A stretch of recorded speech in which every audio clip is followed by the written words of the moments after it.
see if it's going to work. What's up, everybody? Happy 100. We have a lot of people already. Was not expecting that. Let's see who we got. I saw Corey. I saw Henry. I see Wicked's here. I saw some other people before.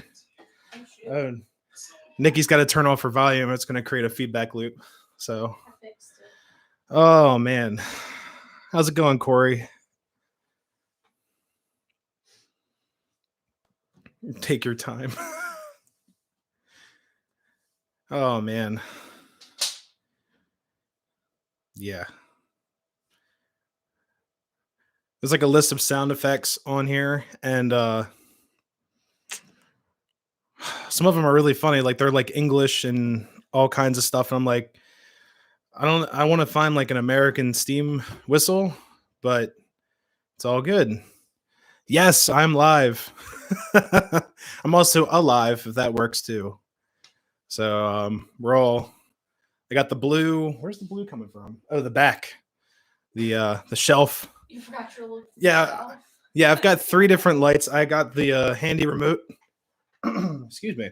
Got the handy remote for the shelf, and then I've got the what is it? The 2 Philips lights in here that I can do all kinds of crazy stuff, and it's been a lot of fun. That too. Yeah. It's been a week. We've gone through. We're actually painting our kitchen. It's been a lot of fun. It's like new house stuff. You need a guitar with that here. I'm actually a drummer, so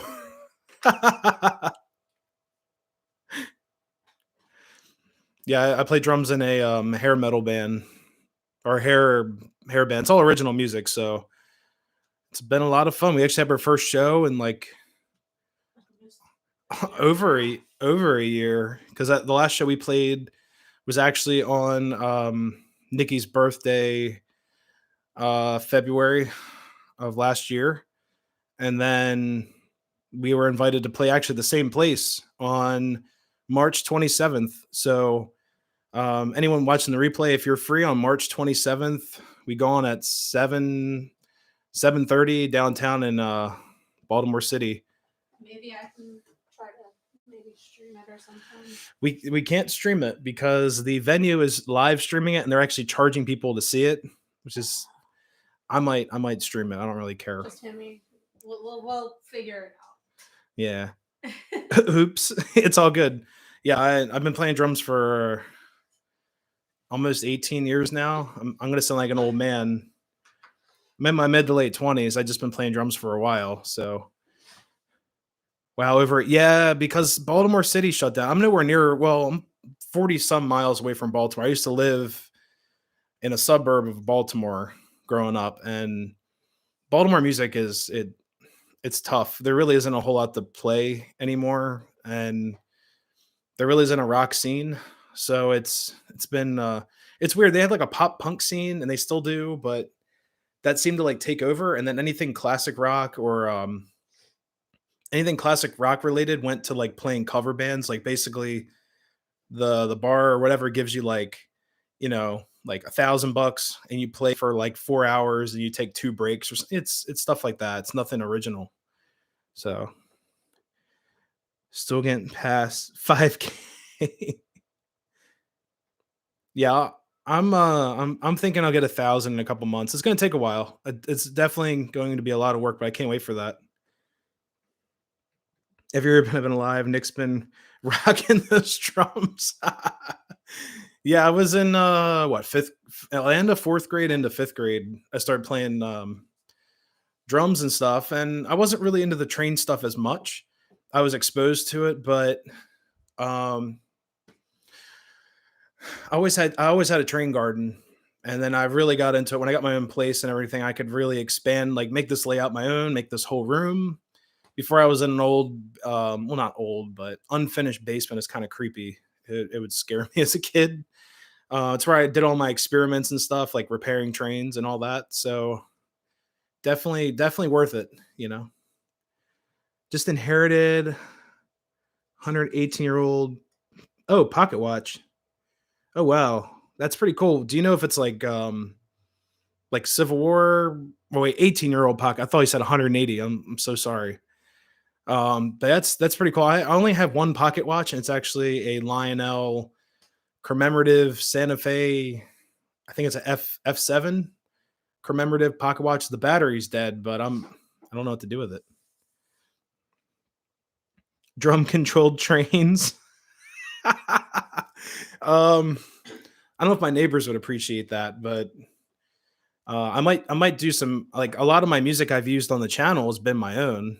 I will say that, like the first, yeah, yeah, a lot of No, the. I was responding to a comment I was out like, loud. she's like, really? I thought she was responding to me. So, but yeah, a lot of the music on the channel, except the last video I did with the 2025, that was all YouTube Studio. Um, Everything else has been either my own or just a little bit of Apple Music stuff. I got tired of the Apple Music stuff. It was kind of getting repetitive and all that, you know. Um, let's see, I never heard of the term train garden until I started watching your channel. I guess maybe it's an East Coast thing. I don't know, because like everyone's like train garden and or platform. I usually hear from like Lionel and stuff. They say platform, but yeah, train garden is like might actually be like a European. I don't know. I don't know. People actually used to have gardens with trains in them, like beer gardens and stuff. Even like Germany and Disney World has a train going through it, so it's pretty cool. Trust me, 18 years can feel like it's 180. Yeah, I'm. Excuse me. I'm starting to get like older people struggles. It's interesting. Who rings me? Oh,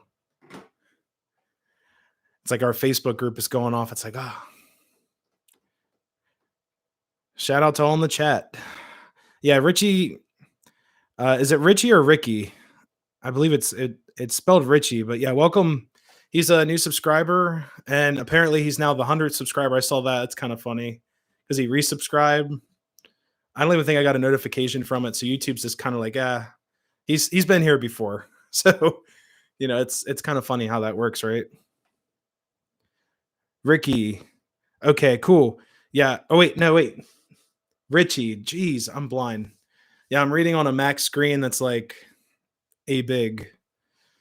My fault. I'm so sorry. Hold on. I'm reading on a phone screen that's significantly smaller than what you're reading. Yeah. I got a microphone in front of my face. See? Yeah, there you go. There you go, Corey. I'm going blind. Mid-20s. I'm blind. Probably going deaf because of music, and then my hair is too long, my knees always hurt, and I have a bad back and neck. So yeah. It's mid 20s probs. It's only gonna get worse apparently. So yeah. Oh man.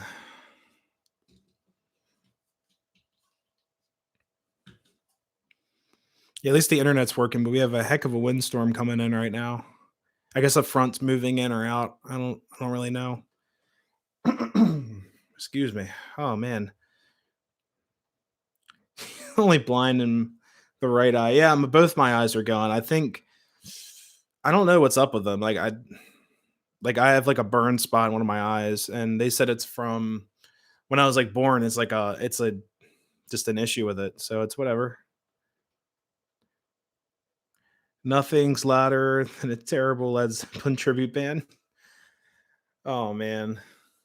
Yeah, that was a big thing. Like when I started playing music, everyone's like, "Oh, let's play Zeppelin stuff." I'm like, "Cool, cool, cool." It is what it is. May my ears nearly bleed. Oh man. Corey, do you play music at all? Because I know you have a good taste in music from like all your channels and stuff. Thank you, Amy, for that. Got to keep it going. 100. This morning it was 97, and then I saw like three more. I was like, whoa, okay, cool. I originally wanted to do the whole StreamYard thing, but it's going to take some tech stuff to figure out. I'm going to have to sit here and basically do a couple private streams and figure out all the ends and everything. I told you guys that last week too, or the week before. It's gonna take me a while to get to that. So it is what it is. Grew up on the East Coast, never heard of it now. Wait, hold up. I can't see the mouse in the way. Refined and train layout. Yeah, it's what I've always known them to be. So it is what it is. Yeah, same thing. 12 or a dozen, same deal. See, piano, and yeah, same here, Corey. I don't play piano, but well, technically, piano is a percussion instrument. I'm percussionist, drummer. Piano is technically a stringed instrument. Well, it's percussion. It is percussion because Mallets. the mallets actually hit the string, so it's percussion, rhythm, bunch of things. Like piano is like pretty cool, but it's crazy. They have all kinds of pianos out there and all sorts of things. But I have a what is it? They have like a 48 key controller pad that I use sometimes to write stuff. So it's pretty cool. 20s, 40s, big band, 50s, rock and roll oldies, 80s rock and pop. Yeah, same. I actually grew up. My grandmom was actually I didn't really she passed before, but she was in a swing band when she was a kid in high school. It's called like I forgot. It was an all ladies swing band in the 1930s when she was in high school. I think it was called like Queens of Rhythm. So it's pretty cool. She played the tenor sax, and we have her old, or my parents have it. It's an old saxophone that needs some help. Definitely needs to be fixed up and everything. Let's see. Choo choo. Yeah, those MIDI keyboards are cool. Yeah, it's a V48 from Alesis. They're all right. It's not weighted keys or anything. It's really just the yeah, Queens of Rhythm. There you go. Got some family insight right there.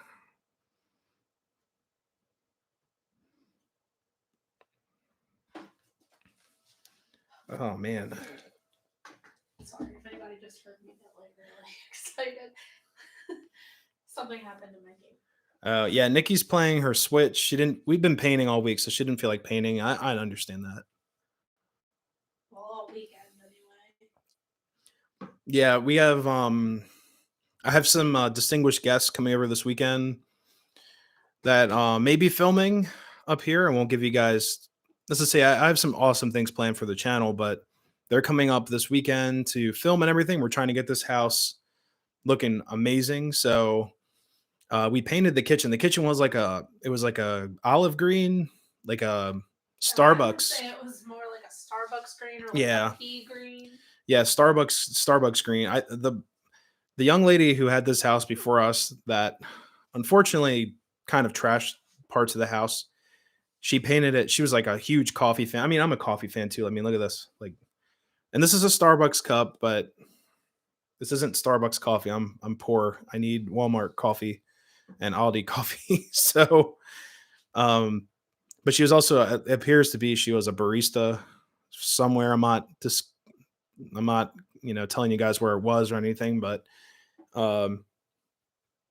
she painted the downstairs Starbucks green, and a lot of people liked it. A lot of my older friends and stuff liked it, but we were just like, it needs a new facelift. So maybe we'll reveal that to y'all. All right, I missed some Corey. Oh wait, hold up. I missed a lot of comments. I'm sorry. All right, I'm gonna start from what Amy said. Queens of Rhythm, got it. The ice building. Oh, he was talking to you about the ice building. So the train. Oh, 1930s when we went. Oh, Corey said, "No way. That's so cool. Can imagine grandparents listening to Glenn Miller."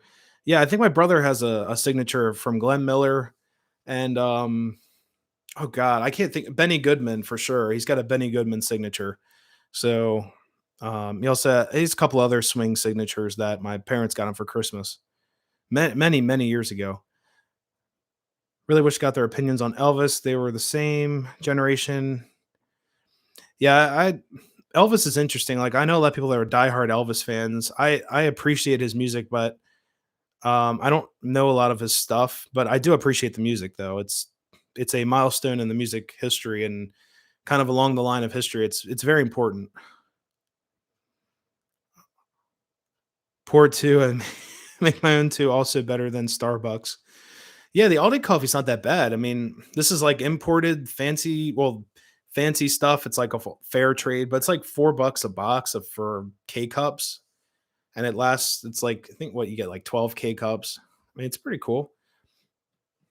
It is a lot cheaper than Starbucks, so yeah, you can make it your own way too. You can buy all the ingredients and everything that lasts a lot longer. So it's pretty cool. But we do treat ourselves to Starbucks once in a while. Probably once or twice a month.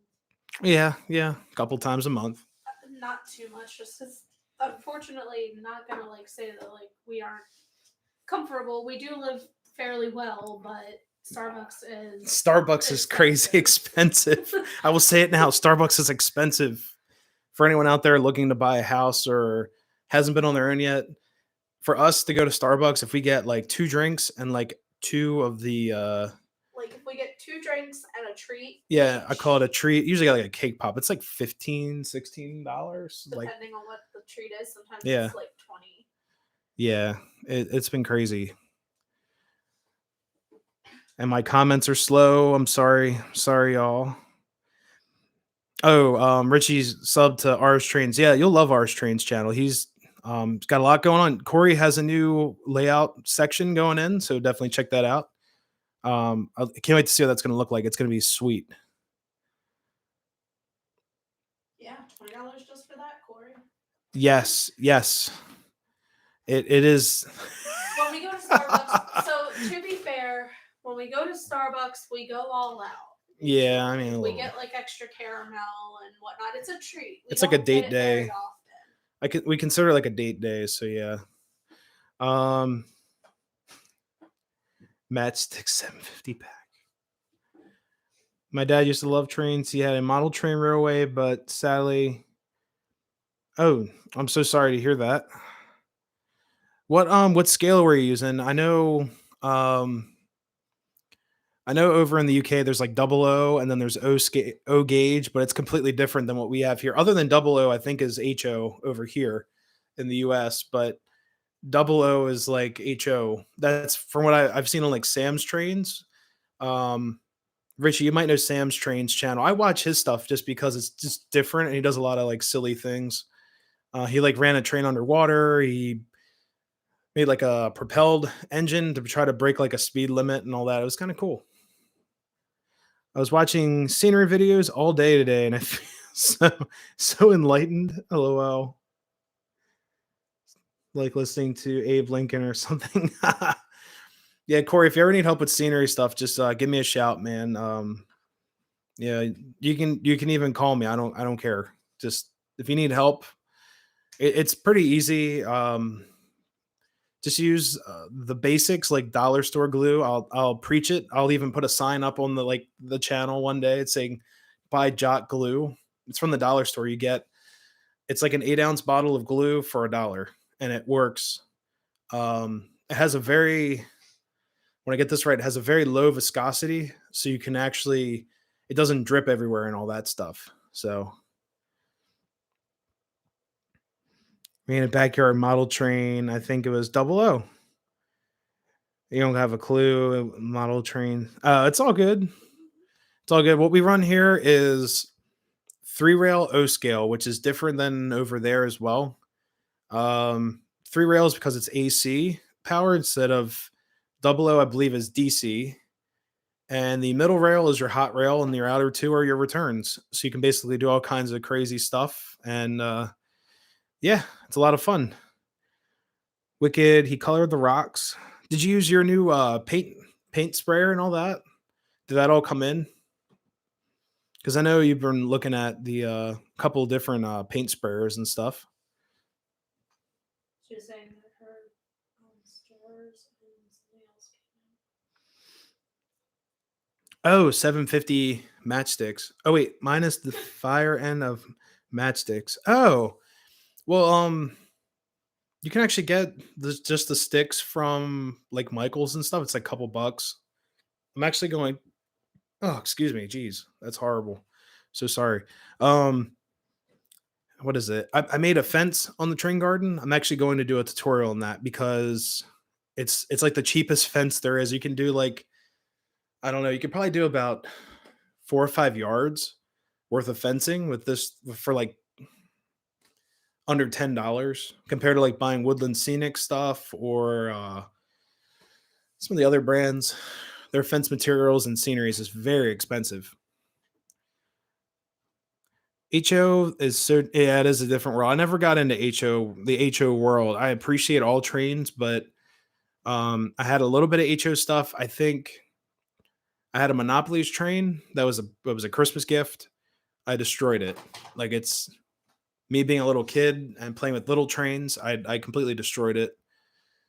Uh, I do have a really nice like HO B&O engine. I think it's a Hudson that's at my parents' place still. I haven't rescued it. And I also had an HOGG1 with some other cool stuff. So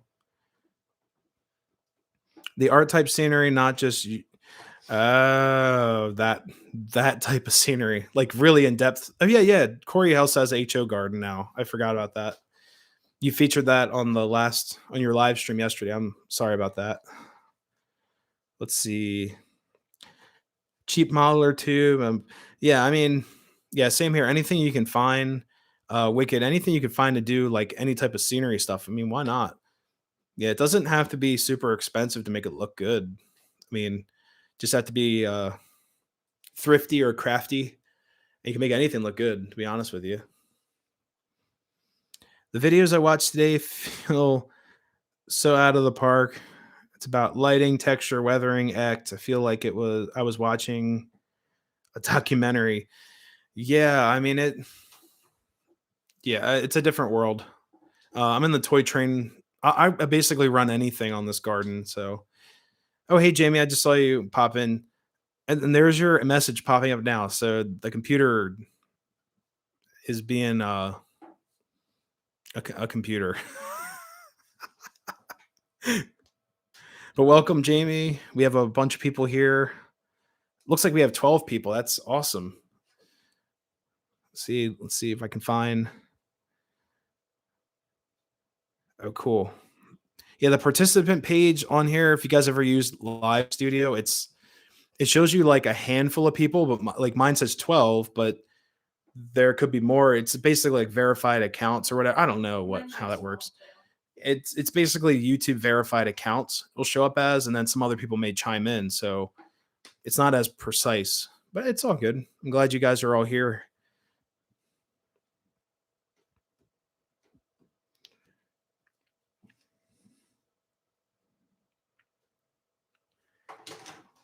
It's a 4x6 layout. Oh wait, I missed Jamie's comment. Oh wait, she was talking to Nikki. I'm sorry. 4x6, but no garden layout or whatever. Yeah, I mean I can't wait to see what that's gonna look like too. Thought I cast more rocks than I needed, but I need more. Always make more rocks. Can never have too much rock. It was fun though because it went. Oh, you're doing all DNH theme. Yeah, I know you love. Corey loves DNH, which I completely understand. I'm a Pensy guy. I like CNO.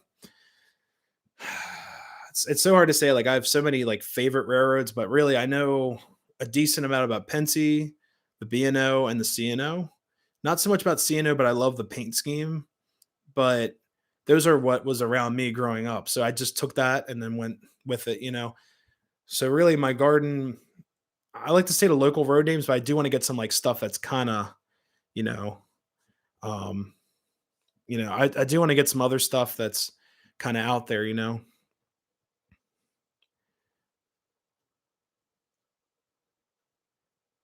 was fun though because it was all oh yeah, sorry, I read the comment section's being horrible.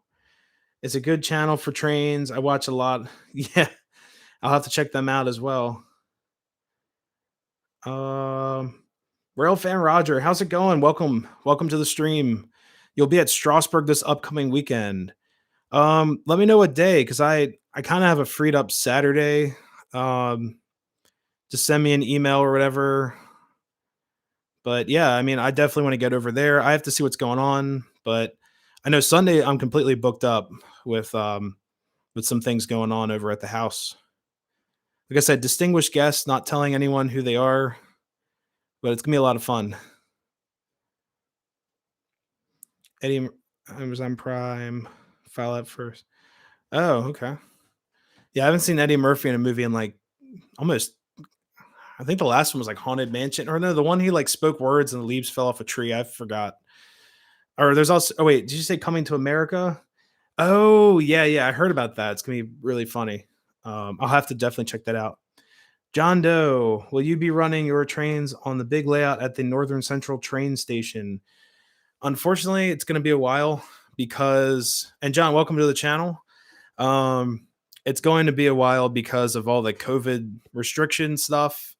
They're trying to work all of that out, but I do hope on volunteering there when my schedule on the home front clears up. Got to get everything here nice and evened out. We're still settling in the town and all that good stuff, but I really hope to get down there to help them out. And they actually have a decent collection down there. But yeah, I'd love to run trains down there once things open up and all that good stuff. So, and they're going to run trains. The NCR will be running trains, I think, starting the last week of March. Don't quote me on it. Definitely check out their website.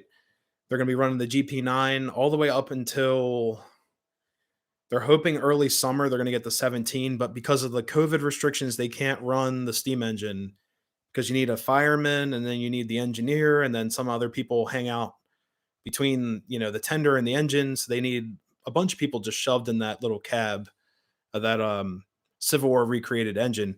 But they're hoping, from what I heard, I'm just going to say summertime.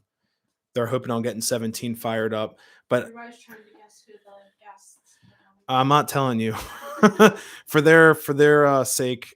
And I can't even see that. I'm all the way at the top of the chat. So hold up. Wait. I got to go through. Little railroads of PA would be cool for a collection.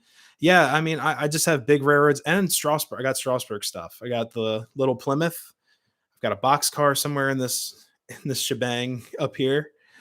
Let's see. Just watch Mortal on Amazon. Yeah, I'll have to look up some Amazon. I've had Prime and I haven't utilized my account so to the fullest. Nick, is it someone I'd know? There are other people in the chat here that would know, but they're not. I'll just say this: they have a train garden, but they don't have a train channel. I'll just say that. But I will not tell you guys who they are for their sake. You guys will see the videos with them, but yeah. And also, if my Bluetooth speaker goes off, it's going to sound like a digital farting noise. So I'm sorry. Actually, I'll turn it off now. So listen to this.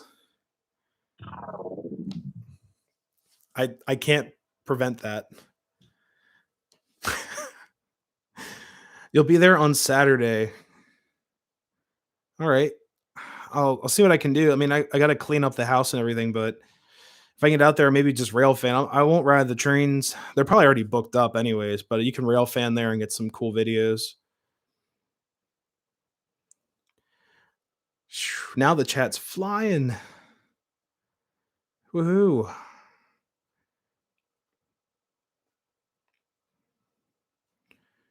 Jack Black's going to do the voice of the Claptrap in Borderlands, the movie. That's going to be kind of funny. I did not see the Sonic movie with Carrie in it. Yeah, I didn't see that.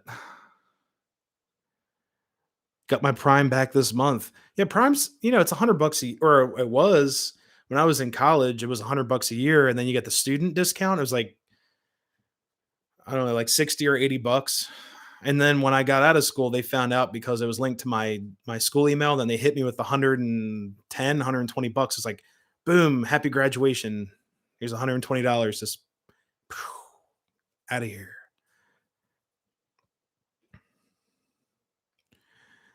Yeah, it like I said, they do event. Oh, I won't even say that. I'm not gonna give you guys too much detail. I love that sound, the digital fart. The six. Okay. Yeah, I'll definitely yeah, like I said, just send me an email. See what we can do. Because it like Strasburg's like 40 some minutes away. And it's free entertainment. You just drive there and take pictures and videos of trains going by. So I mean it's pretty cool. Yeah, nice one, Nick. Yeah. Yeah, that's what it sounds like over here, you know. I'll get this rolling once I get the trains rolling. I'll play some like sounds and stuff. You haven't seen flying until you hit 100 people in a chat. No. I got 13 and I love you all. I mean, it's just great, but you know. Oh man. Let's see.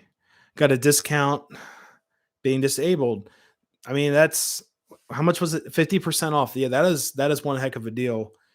Um yeah, like I said, mine's like 120 bucks. I use Prime. I use it for shipping stuff, but I have never I did watch one documentary on Prime. That was for um it was a hospital in Maryland. I'm not going to get into that. It's pretty gruesome, but it was a very produced documentary of a mental hospital in Maryland.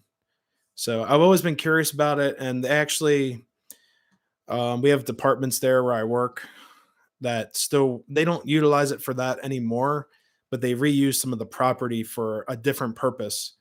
So, whoops, sorry about that. So I wanted to find out like what the history was, and I saw it like on YouTube through a rabbit hole. Some guy did a trailer on it, and I was like, oh, it's on Prime. I'll watch it. So it was pretty intense.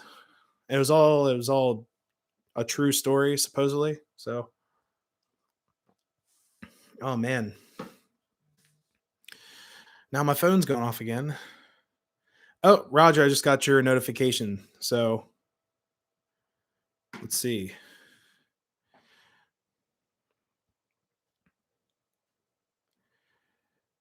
Um,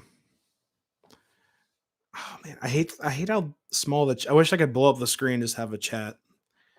Um, you had to upload a med card. Oh my god, that's insane. Like I thought they couldn't do that, but it is what it is. You got 50% off. I mean, Amazon already knows where I live, so I mean that's you know. Oh man, if you don't want the HO skill, transcend them to me.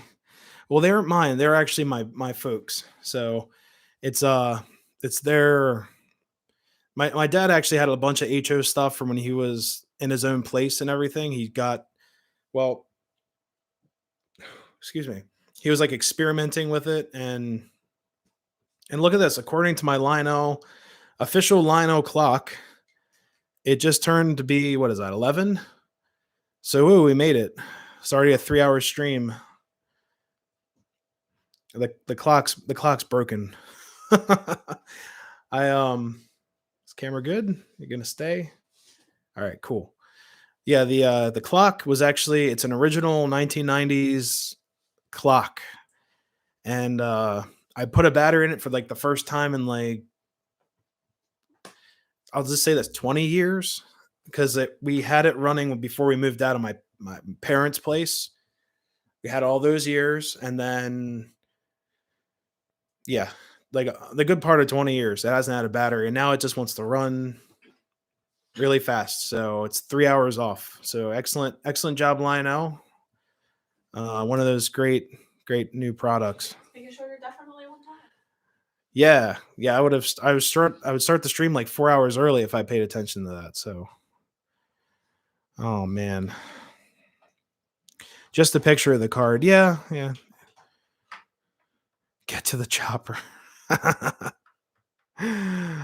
Oh man. Yeah, it's a cool piece. The actual train on top used to spin around. If you put two C cells in there, it spins and it choo choos and makes a racket. I didn't do that because at 2 in the morning I don't want to be waking up about a train in the attic. So I also have the Lionel alarm clock, and then you can't see it behind Nikki's head's my Lionel coin bank. That was a gift. It doesn't work anymore. You don't have to. It's sad. Corey's works. He's got there it is. Look at that. The commercial was ridiculous. It was like Lionel Coin Bank, and then these kids would put coins in it, and it would go off. It has batteries in it. I just put batteries in the other day. It doesn't work at all. So another great product from Lionel. So they're probably gonna hate me after this stream. Yeah, there it is. Corey's like the coin bank. Yeah, mine isn't possessed unless it goes off right now, and then it is possessed. Corey's bank goes off on its own. It has a wall out mount, so you can. It does. It does have the DC power pack that it didn't come with. Isn't that great? Like you get. I remember getting this, and it didn't have the power pack with it, and I was like, "What am I supposed to do with this?" And my dad's like, "Put batteries in it." It worked for like all my relatives came through the door on Christmas Day and like dropped a quarter in it, and then at the end of the Christmas party, it was dead. I mean, it's whatever. Oh man, yeah, Corey, your bank's possessed. Might be buying PC Builder game tomorrow. Get the curse out of the way. Steam looks good. Oh, on Steam. Yeah, Steam's pretty cool. I've trained sim through there and Planet Coaster, all those fun. I like creator games. I'm not much of a gamer anymore. I put all my investing into this stuff here, but I appreciate a good video game that you can just sit there and mind dump, or just create a railroad or something. It's a lot of fun. Empty the change. There's only like $1 in there. We fill it up with enough silver change. Whoa. Enough for a Disney vacation. Yeah, it was a Disney. It was at my original Disney bank, and there's like I don't know. There's probably more than $1 in there. It's not. Well, I used to have it. Here, watch out, Nikki. I'm tilting the camera down. So see the big clear tube. You're supposed to have it filled through the tube, and then when it gets so heavy, you can't even move it. It's literally like a safe. You can't transport it. So it's kind of silly. Oh man, LED lights are awesome. I have 3 types: wall LEDs, clock lights, main bulbs. Yeah, those are from our local Walmart. It's just a strip, goes up and around. It came with the handy remote. I was fixing a tray with one of my friends. Oh, caught on fire. We had to throw it outside because it was on fire. Holy crap. Yeah, I lit a smoke unit on fire once. It wasn't even me. I just put the fluid in. I used this right here, the Lionel. Yep, there's the Lionel L on there. It's a little worn. This is sun-baked. Like, what is this?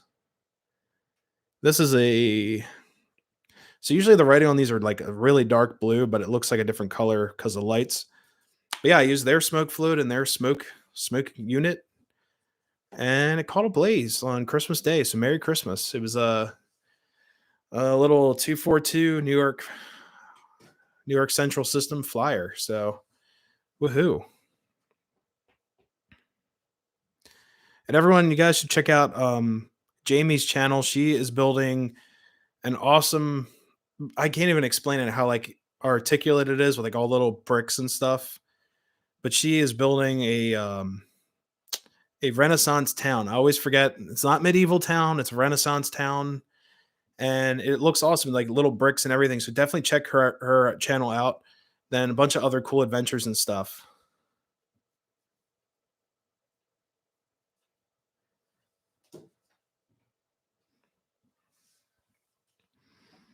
Poor little train. I can't. At the time, I felt bad because it was like one of the first modern sets we bought. Like my dad, we used to go to this train shop, right? It's called Yorktown Hobby in Cockeysville. And the owner, every time we walked in, was like, "You got to check out this train." And he had a rail sounds tender. It was brand new technology for the time. He ran it on the track. He's like, it went chug, chug, chug, chug. I actually have that tender here. And he was telling us, like, you guys got to get into this. It's awesome. It's all conventional. You don't have to do like TMCC, any of that stuff. We bought one. We bought the store model, and it worked for like 2, 3 years, and then one day I was just running the engine around the track in the basement on the big 12 by or 4x12 platform. My uncle was like, "Hey, your train's on fire," and I said, "Yeah, it is really smoking." And he's like, "No, I mean it. Your train is on fire." And I was like, "Oh," and we just picked up and blew it out. I mean, but yeah, it's and we fixed it. I mean, the smoke unit it melted because it was all plastic, and it's like something that heats up. You shouldn't make it out of plastic. You should make it out of like metallic parts. So if y'all want to play, what's that? Roblox. I'll be on the Strasburg Railroad free drive in about 30 minutes. Let's see. The only train I drive is on Grand Theft Auto 5. Oh, those were fun. Um, very very difficult games, but yeah, even though this is a family friendly channel, I won't go into what you can do on GTA, but yes, you can drive a train and a lot of other vehicles and things, but you know, Many things. many things you can drive. So, but yeah, Yeah, things you I'm can do. just gonna keep it PG in here for all my viewers and family out there. RIP. Yeah, RIP NYC. Those train sound tenders can sound odd sometimes. Yeah.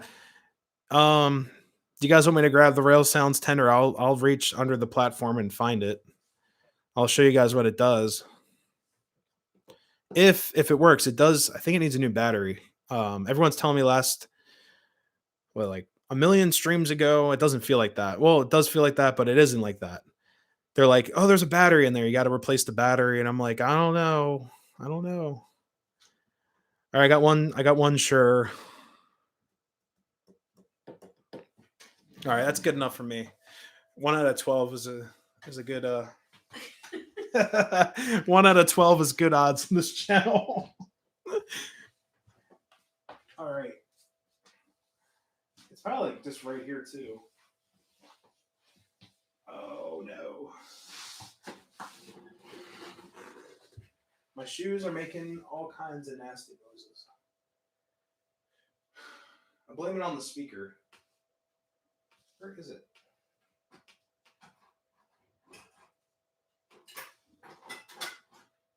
It would also help if I had the lights on too. Henry said, "What happened to you sitting on the floor and playing with your palms toys for our live stream?"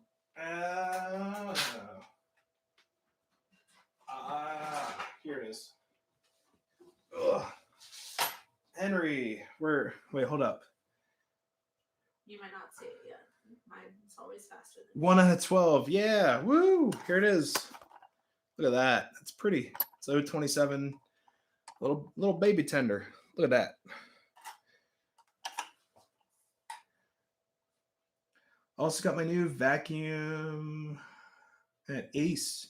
Like a shop vac. I love shop vacs. I got a really old one in my what do you call it? Like basically it's like a pantry of like projects and stuff. So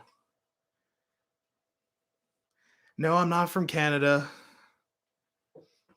I love the tender. Woo! Thank you. PA, Pennsylvania, United States. No, not Canada. Not our neighbors of the north. We have nothing against Canada. No, We're just no. not from there. One of my favorite bands We're is not from even from here. yeah. One of my bands is from Canada. My favorite band, Rush, is from Canada. So here, let me get this. And this is a. If Roger's still here, this is a Strasburg shirt. That was my fault. That's fine. We got to debut the tender. So here.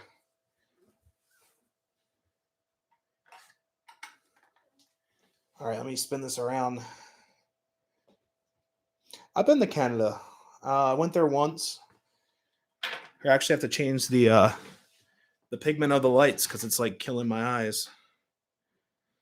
Let's see.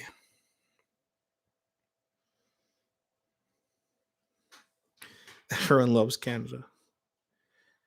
I like Rush. Like I said, Rush is one of my favorite bands of all time. One of my first big, larger than life style concerts was Rush. Actually, one of my best friend and I always argue because he was always like, "Oh, I wanted to see Rush before Neil Peart died," and then I said, "Well, you got to see Van Halen. I'll never see them." So it's kind of funny. We bicker back and forth. Oh, let me reset the lights. They have to connect. All right, let's do this. Ah, that's so much better. My eyes are not melting out of my skull. All right, let me back up the on the LEDs. If you guys are seeing like the little flashing and stuff in town, that's actually the LEDs. You're seeing the AC refresh rate through the DC circuit, so it's kind of weird. Jamie said, "Never got to see Van Halen in concert." Oh, you get to see David Lee Roth. So that means you saw like Billy Sheehan, not Ed Sheeran, Billy Sheehan and Steve Vai. I mean, that's an incredible group of musicians there. I always forget the drummer's name. Oh, come on. There we go. All right, let's see.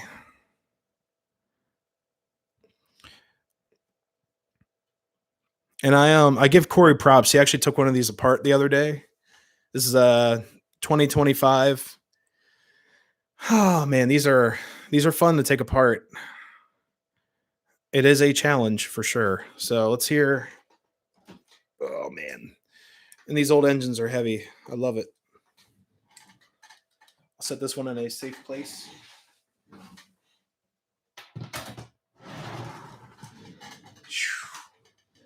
Nearly 2 weeks ago. Yeah. Isn't that crazy? Easy to take apart, but a pain to rebuild. Yeah, there's a lot. There's a whole bunch of stuff shoved in those engines. They put the headlight really close to the smoke unit. And a very common problem with those is that the smoke unit actually melts the headlight wire. So you're supposed to like heat shrink it like crazy, but it doesn't really work. And here's the original tender with that engine. This is a 244 or 2466WX. It's got the whistle and the electro coupler in the back. So a lot of fun. All right. God, this one's so light. And also, this is like a curse. I'm putting an NYC tender up to Penske cars. No. Yeah, Rich. I was going to say, Richie, don't use those words in here.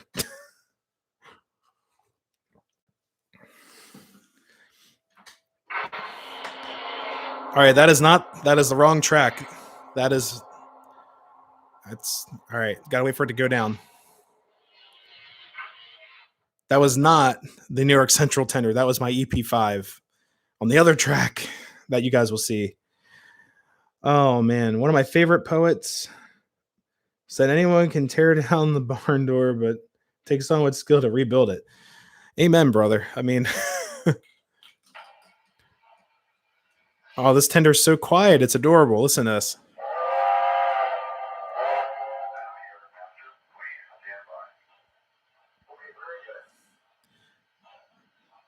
And this actually has a really cool crew talk segment. Some of the newer Lionel stuff, I'll just flat out say it. I hate the crew talk. It's just kind of cheesy. Well, it's actually very cheesy. Yeah, you can. Hey, Corey, you can actually make this one sing. You can go like.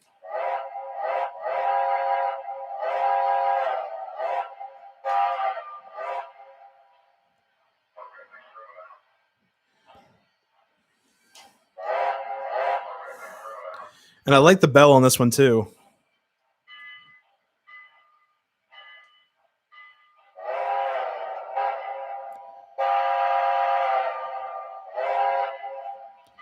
Then here's the cool part.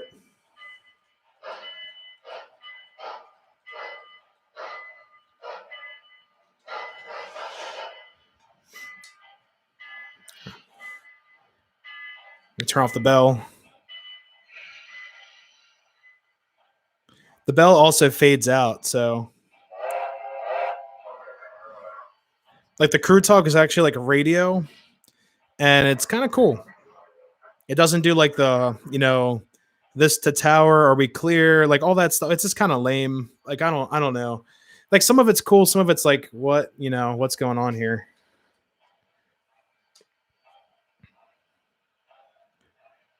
I don't know why now. Oh wait, hold up. Get ready. That's a great whistle sound. Thank you. Yeah, I like this tender. It's just really quiet. Maybe there's like a potentiometer on the bottom I can turn up. I don't know why you said I don't know why Lino can't get accurate horns on their diesels. Yeah, like my EP5, it's got the echo whistle behind it or the delay. It's kind of cool, but I do have some other engines and things that the horn or whistle is like nowhere close to what it should be. I need my Nathan K5s, not some unknown 3-chime from a terminal. Yeah. That one's got more realistic sound than other Lionels. Yeah, they did a great job with the sounds on. I love the. It also has the brake sound, so I can get it. If you stop it, all of a sudden it does like a brake sound.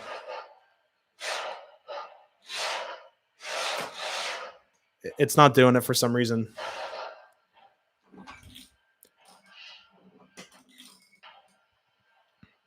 Most likely just needs to be charged up. Let me see if I can I crank her up. Oh, there is a dial on the bottom. It's got to be louder than that. Let's see. There was a big old dial. Look at this. Like this. Where is it? That big knob right there is the volume knob. So I'm thinking maybe my parents turned it down. Let's see. Oh yeah, there we go. Jeez. All right. That was the volume knob. All right. We were back in business. That was loud. Golly. Oh, man. Lakawana. Hey, how's it going? Thank you so much. Yeah, we are. We're back at 100. Richie is our honorary member of 100 because he subscribed and unsubscribed and resubscribed. So yeah, here we go. Oh man, Corey wants to do his own crew talk. Yeah, I believe the newer ones can do that. It's gonna be really cool. Gotta have to have wait. Railroad jargon CS. Yeah, you gotta like read all the codes out of the books and stuff. So yeah, Nikki's downstairs. That was uber loud. Yeah, I like it. My GP9, my MTH GP9 is the loudest engine. It's actually turned all the way down, still super low. So, oh man, this is crazy. Yeah, Rich, it's gonna scare the cat. Yeah, maybe. Gotta be able to hear it over that pool more. Yeah. Wait, you can keep the light off. Are you sure? Wait, no, wait. Keep them on. I'm sorry. Jeez. I keep accidentally hitting it. I'm trying to get the hall light. Oh, sorry. I'm not Yeah, there's like a million switches down there. She can choose the right one. They are close to each other. Oh no. Well, she's gonna be scared. So, oh, the equipment defect detectors. I want to get one of those. I think they're pretty cool. I think those defect detectors actually detect defects, like the Lionel Fast Track ones they just came out with. And also, I saw on the Lionel stream tonight, they're coming out with the IR sensors. So my bogus one back there is going to be replaced. And then, I mean, Lionel does like these, they do like demos and stuff. I'm not really impressed with some of the stuff. I think the engineering is kind of lame. Like I think they need to improve on their engineering. That's the best way to say it. Because I feel like there's lots of problems waiting to be unraveled just by easy things to fix in the what would you call them? Like the like the prototypical stage. There you go. Like they were doing a demo tonight. It's like demos with Dave or whatever, and they put a motor. So I can find oh, there you guys are. I don't have an engine up here to describe it. They basically put a motor, and so you can't see it through the cab because the cab sits over top, kind of like my my U-boat up there. So the motor sits down there, and basically they put a facade up so you can't see the motor. Like my U-boat up there, you can see the motor a little bit. But I wrote in the chat, I said that's an interesting design because the motor heat's going to warp the plastic. And then no one really commented back. It's like Lionel fixed that stuff in the 40s and 50s. They knew motors were melting. It's like why do they keep the design till today? I mean, those little DC motors still fry stuff. Where's third? What's 30T? What? Every time dispatcher says something related to Corey, do you have a receiver to do all that? Because I know some of my fellow YouTubers use train receivers.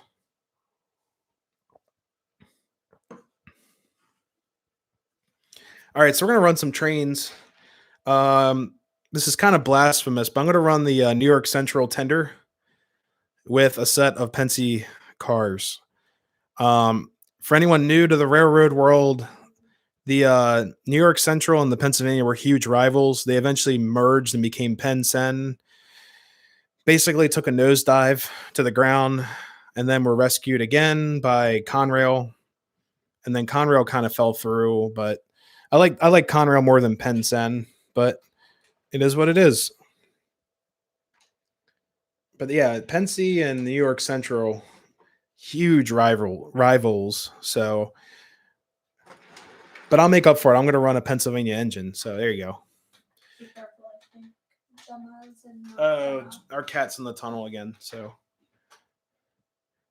yeah, I love Conrail. The Conrail blue is very appealing. The Penn Sen, they kind of like. I feel like they just hired someone to come out with like a cardboard stencil with a can of Rust-Oleum and just paint it over everything with like white and black paint. It's like, oh no, it's Penn Sen. But I'll make up for it. I'm going to run a 1940s steam engine with this set. And if you guys haven't checked it out yet, anyone watching the replay, this engine, the 2025, is under mixed reviews. So definitely check that out. It's a whole review of the engine. I go through all of the variations of this awesome piece. And there are 6 in total of this engine, which, you find out when you're doing the research. And then the fun part is to figure out which one you have. So thanks, Richie. This is they call it a K4 Pacific. And this ran from, whoops, wrong way. Here we go. Yeah, look at that. Whoa. Sorry, y'all. Yeah, this engine basically ran the early 1900s all the way up to the 1930s. Yeah, Mile High, she is a very, very smooth roller. So, and it's actually the first one I have with both lanterns. And someone upgraded the smoker too. So let's get her rolling. Let's see if we can get these rail sounds to cut through.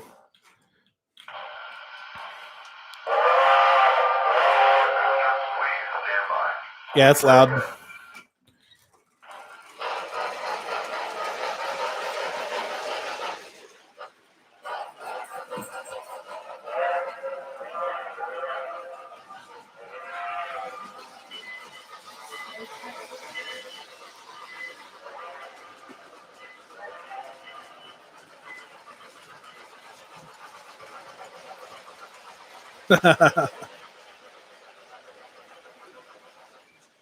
All right, so that's the first trim we're gonna run. That's gonna be the K4. Don't mind the tender. I'll find a Pensy rail sounds tender. So yeah, Corey. These lasted. I believe the K4s went all the way up to the diesel era, right up to the E series engines and like the E7s, E8s, E9s. Whoops. All the way through that period. So it's pretty cool. I'm drinking coffee. So let's see. Oh, Nikki's talking about Frozen. We're doomed. No, Richie said I need a train that plays Let It Go on loop. Oh, God. Who said that? Richie. Oh, man. I do like to have some humor in here. Humor. I like humor. Oh, my God. I'm dying. Now, you guys are great. All right, and it's still early. It's only 9, so got a couple more. All right, so to celebrate the 100 subs, and thank you all, whoever's here now and whoever's watching in the future. I brought out a celebration series EP5, so we'll get her started up. She's pretty loud too, so that's basically, and it's an 027 recreation of the original EP5 that came out. I think, oh man, I don't know if it was like 1952 or 53 or a little bit before, but right around the same time as the second or third generation GG1. These trains by Lina were flying around. I might be able to put up the. Should I risk it though? I'm going to. I'm going to be very careful because I don't want to bust these off. But I will raise a pantograph. Thanks. Yeah, it's a Here, I'll let you guys hear it so it doesn't get washed out.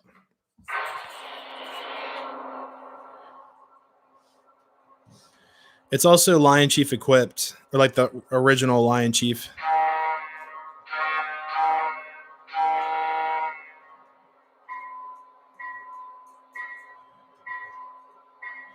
So I'm gonna turn her off.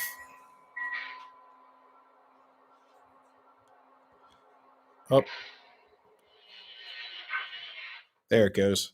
So that's running on the lower tracks, and then up top we got a U-boat.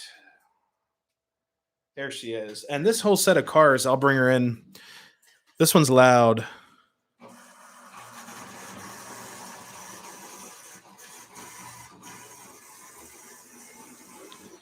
So this is a Chessie U36.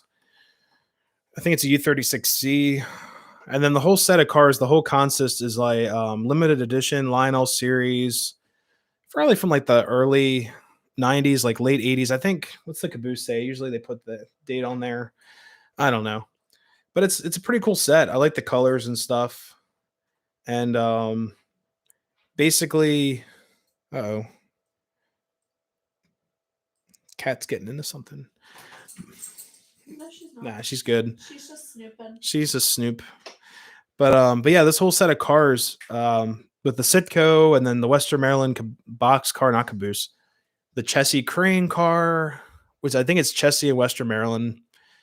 I put a gondola car behind it to catch the crane, and then behind that we have a nuclear reactive car that came with the set, and then the Western Maryland Chessie caboose. So let's get these trains rolling. And for some reason, my beacon is off. I don't know why that's doing that, but yeah, that is off, which is bad because that's actually a special bulb for those. So here we go. Let's roll some trains. Yeah, Gemma's leaving.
Oh man.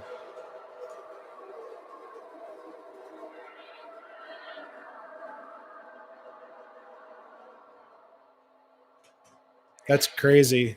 The New Haven, I guess the New Haven battery had to charge up because it did like a longer end sequence. So that's crazy. Oh man. Hey Gus, how's it going? You had a retirement party, or is it my retirement party? Glad you're here though, bud. I mean, it's like my own little railroad family over here. Yay, Jamie's back. Watching the trains run. The lighting is really awesome. Yeah, these are Philips Hue lights or Hues. They're pretty cool. They're relatively inexpensive and they're LEDs, so I am hoping they last for a while. 2025 looks real nice. I'd like to get one or the 675 round out my post-war collection. 2025s are, so if you ever find one, I know ours Corey from Mars Trains and I were um I don't know if I typed it in like his, I don't know if it's his stream or not, but if you find one with a silver smokestack that's a little bit more desirable, so you might pay a little bit more for it. But if you find an older one, it's probably like if it's all black, like black smokestack and stuff, it's probably from like the 1950s, the 1952 rendition. They're a little bit more inexpensive, but they're also less desirable. So if you're looking for a collection piece, look for one with a silver smokestack. Here, I'll bring it around. I'll show you.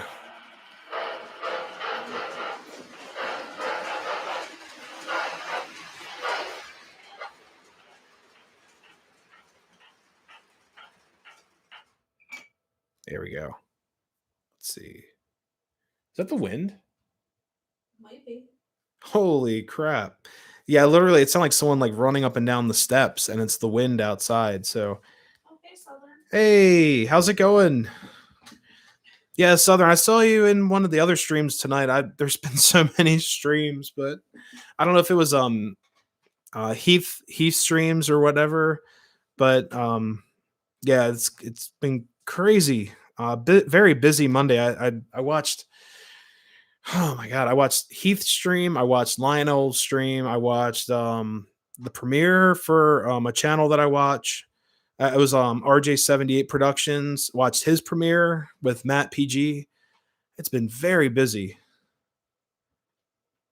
Yeah, Heath stream. Yeah, yeah. Um, are you going to the meetup at Northlands? Or is anyone else here going to the meetup at Northlands? Yeah, Dan with, or I think it's like not Dan with, or is it Dan or Dave? I think it's like demos with Dave or something. Yeah, I prefer to find one with the Baldwin drivers. Yeah, here, let me get some light on her. Here, I'll use the camera light. One more. So what he's talking about is, or are, these guys right here. Why is the camera doing that? Whoops. Here, let me there you go. There's a good view. Yeah, this is all original. It's Baldwin drivers, and she's a 1947, all original parts except the smoke units upgraded. I do have the original tender with this. Anyone new in the stream, the 2466W is on the floor. So I'm just running it with the rail sounds, making some noise up here. Why not? You know.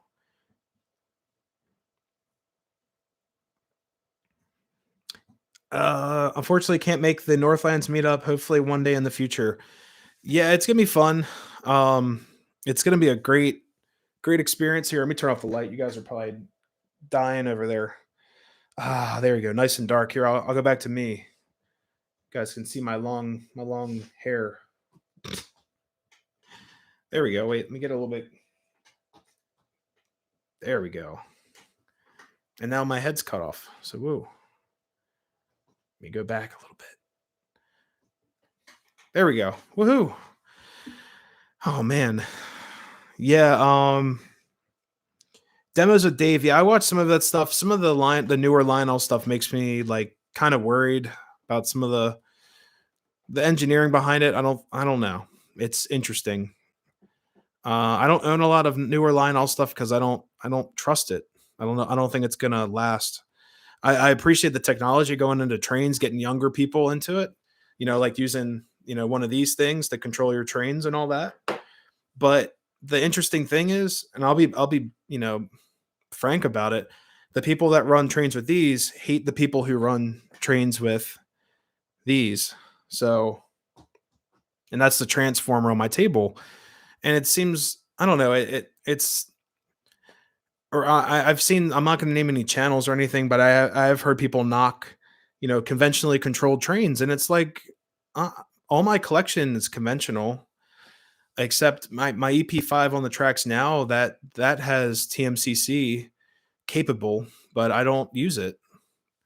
But I mean, there's millions and millions of trains out there, and they're all conventionally ran. And then when the technology of this doesn't go with your trains, like what do you do? That's the part I'm confused about.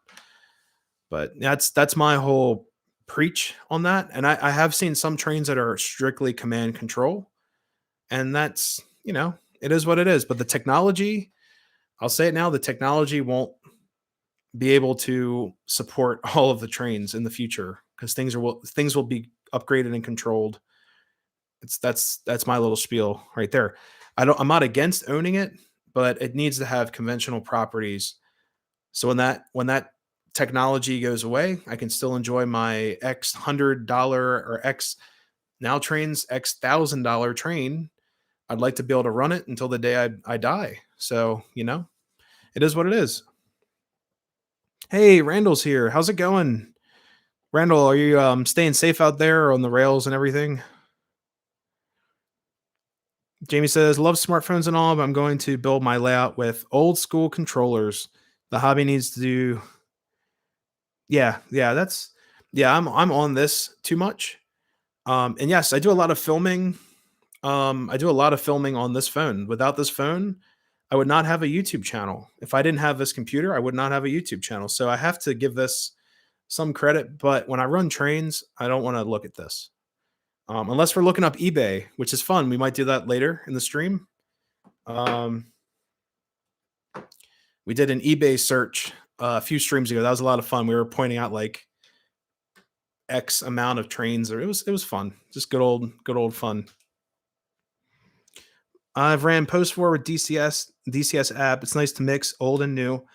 Yeah, I mean, what's it? It's it through Electric Railroad, yeah, it's ERR.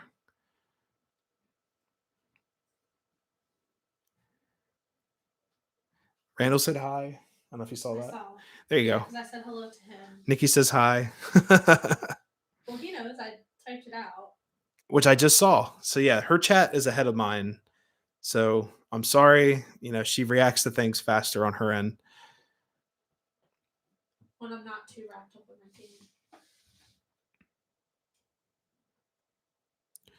Yeah, I'm just worried about some of the newer tech and stuff, but I think it's cool if they get younger people into this hobby. And I'm considered a younger person because I'm under 30, but I'm talking like I'd say like end of middle school into high school. If they can get that group into the hobby, it will save this hobby forever and ever. It will be a saving grace to this hobby. It really needs a younger breed to carry on the legacy of this. Yeah, Southern just said it, teens. Pretty much, unfortunately, now video games are the thing, or video technology. But I've learned so many skills with this train garden and like lighting. I've learned audio, even doing YouTube. Like I've learned audio. I can't speak. I've learned audio visual skills. I've learned wiring techniques. I've learned how to wire things, being thrifty, you know, crafty with things, like building my own stuff instead of buying the little parts, then putting it together, painting, um, troubleshooting things. Like right now, I have a short on my top track. I didn't talk about that, but I got to fix that. Stuff like that, and I just learned all these life skills, all incorporated in an amazing hobby. Randall says, trying to Memphis. Say hi to the king. We were talking about Elvis earlier. Say hi to the king when you're there. Did we talk Yes, yeah. With ours trains, we talked about Elvis for like a brief hot minute. Let's just say that. Yeah, I didn't go to Memphis. I was in Nashville last, not this October, but the past, like 2019, before all the stuff happened. Everyone in Nashville was from Memphis, and everyone from Memphis was from Nashville, and they had like a dispute. It was kind of funny. Like every Uber we got in from a bar or club, they're like, "Yeah, don't go to Memphis," but I want to go to the King's house, so I, you know, gotta pay my respects to the King. See, I missed some comments. eBay time with Nick's Cross. Yeah, maybe I'll do a live stream this week. Just eBay with Nick. So, Richie says you need to buy everything frozen no, no Frozen. I'm sorry. Not on this train garden. No, I'll buy, I'll buy some Disney stuff. I mean, Disney's pretty cool, but let's see. Mile High says you can control track voltage, use whistle and bell with this app. Oh, is that the Lion Chief app? I mean, it's pretty cool.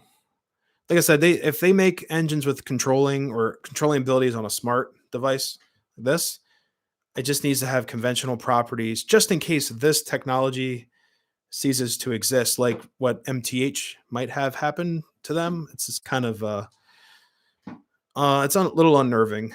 It is what it is. Jamie said, "Oh wait, yeah, you're talking to Richie. Okay." Okay, I was so lucky to be raised around trains, model railroads. Honestly, can't remember life without them. Wish kids these days had more. Yeah. My dad dragged me around train shows. I basically had to walk around with my hands in my pockets, and to this day, at a train show, if you guys ever see me at a train show, I'm pretty much like this the whole time, like arms like this, because I got yelled at. I think I touched like someone's table. It was like this really crappy, like it was a roached out train. And I was like, "Dad, what's this?" And the guy's like, "Don't touch that." Like and ever since then I just walk around with my hands in my pockets, wear like a nice hoodie or something, or, sweatshirt. It's how it is. Let's see. So you can run trains in the 40s with a phone from the Oh, yeah. That I've seen that before with all kinds of cool things. An Elvis train. There is an Elvis train. I have seen it. I swear I have. It's like a Lionel MPC era, like with a really chalky plastic. That would be really cool. Randall, I'll chat here in a second. Going to Chinese restaurant. Oh, it sounds great. I'm allergic to cashews, but that sounds delicious. I love cashews. I just can't eat them. It sucks. We love Chinese food and like sushi, all that. We don't do too crazy with the sushi. It's mostly like anything like fried. Yeah, it's been a while since we got sushi, but we used to do like oh man, what was it? Like well, she likes shrimp tempura, and I usually get like fried. Well, anything fried's good anyways, so Shrimp tempura is fried. yeah. So shrimp tempura or real crab meat. But yeah, Brenda, we'll see you in a few. Have a good dinner. Oops, caps. Oh, it's all good. Lionel made an Elvis, and that's what I've seen. Yes. Oh my god, that's so cool. Oops, is that your phone or my That phone? is my phone. So that's the thing. A phone buzzes, and we're all like, "Oh, whose phone?" It was a notification from Vivint. Ooh.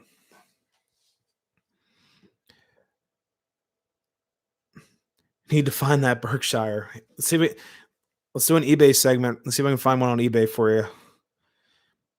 We're gonna do an eBay segment. Yep, now. here it is. We're gonna find Southern Mickey and Nick's crossing. believe it was a set. I'll do a quick search. I think it came with box cars. I saw one that had like box cars with different songs on it, or like it's been a while. It's been like, I would say, a hot minute. I mean, it's been a very long time since I've been to a train show because of all the stuff going on, but they used to have them like in the old MPC boxes, it's all lined with the styrofoam and then shoved in there. Let's see. Here we go. Elvis. Elvis train. Oh, let me just type in Lionel. There's an Elvis boxcar. $70. Oh, we got some comments rolling in. $289.99.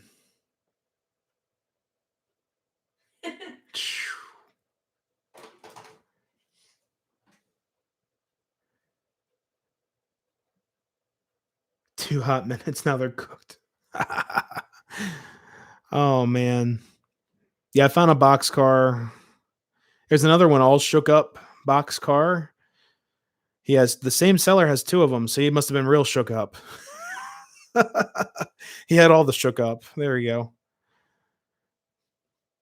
Yeah, eBay's crazy. Like before the pandemic, I was getting so many cool things on there, like parts and stuff. Then once things started opening up, people were like, "Oh no!" And the prices went from here to like skyrocket. I was like, "Man!" Like I found a bunch of old like PS1 engines I had on like my cart, or just like a wish list type of thing. All of them sold. They were like they had a Doodlebug, like a PA. What was that? It was a Pennsylvania Railroad Doodlebug with two passenger cars. It was like $200, but it was all complete with the boxes and everything. I was like, okay, let me look on it because sometimes people lower the prices. That thing was gone. Loco number 2004. my phone was covering it. So, oh man.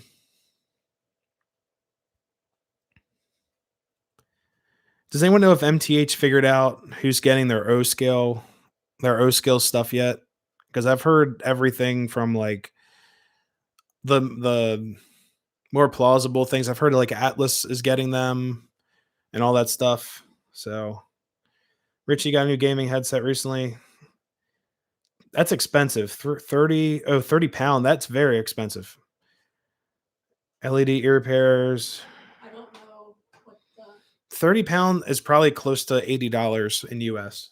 That's what I'm assuming. Because I was always told it's like shall- 2/3 more than ours. Yeah, you can look it up. Look up shall the Google. Nikki's gonna look up how much 31 pounds is in the United States. Hey, Roger's back. It's all good. Hey, it's Heath. Blame Heath. Yeah, Heath, my train shorted out, bud. So up top. And my light bulb burned out. 31 pounds is the equivalent of $43.09. All right, so the pound fell since I was in England. So it's like a little over $40. So oh man. Oh, thank you for the lights. Yeah, this is cool. Heath, I got these Philips Hue lights. You can do all kinds of crazy stuff. So let me check this out. We were doing an eBay segment, looking up an Elvis train. I only found a train car. And look, Amazon changed the logo on the app just now. It looks like a box. Like, check this out. It's just if it autofocuses. It's in the one in the middle. It just looks like an Amazon box. So, oh well.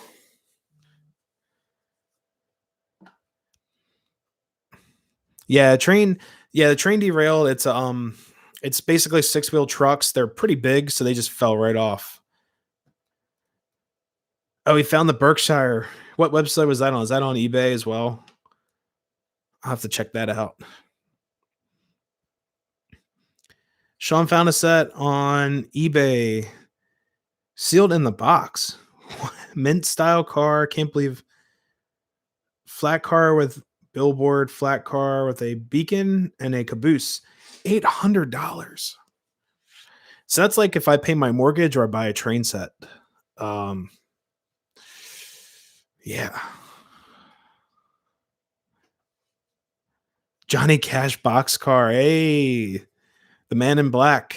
I love Jay Cash, man. I had a bunch of shirts, but then oh, Nikki's dying over there. I'm not dying. I had a bunch of Johnny Cash shirts. I used to get in trouble at school because I don't know if it had lyrics on him or whatever, but people always, I always get in trouble. Like he's a folk singer. He's an American icon. He's like Elvis for country music or country story music, if I could say it like that.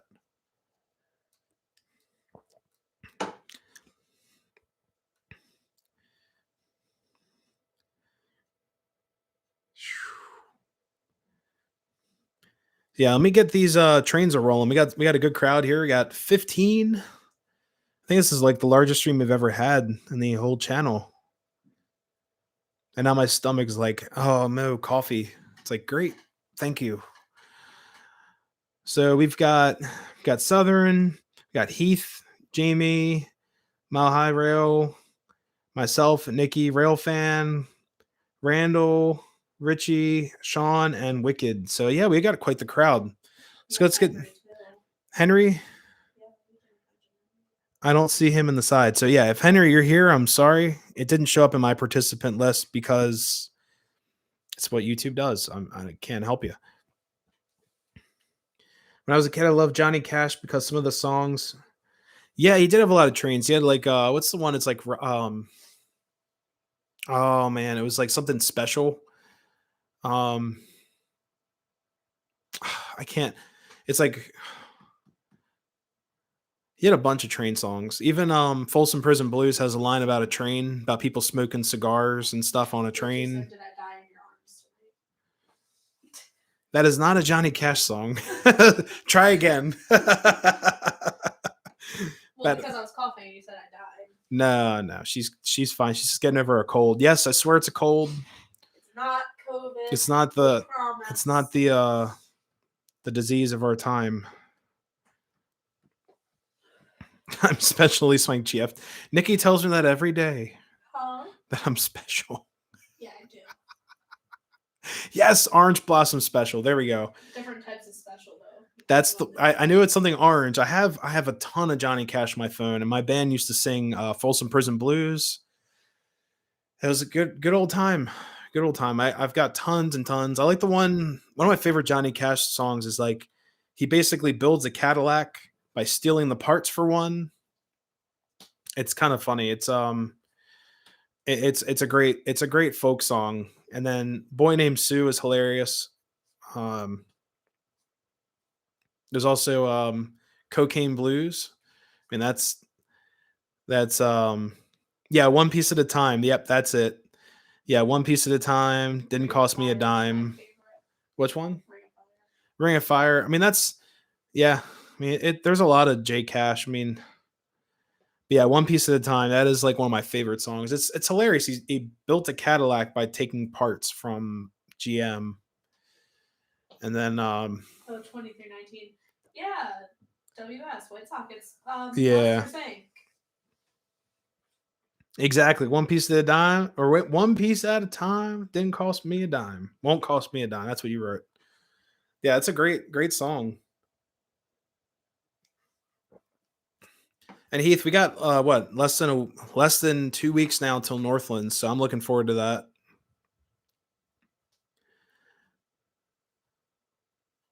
2319. Have you seen Walk the Line? Yeah, I did, and actually, there was another movie that, or I basically watched the commentary version. It was on VH1 like 10 years ago.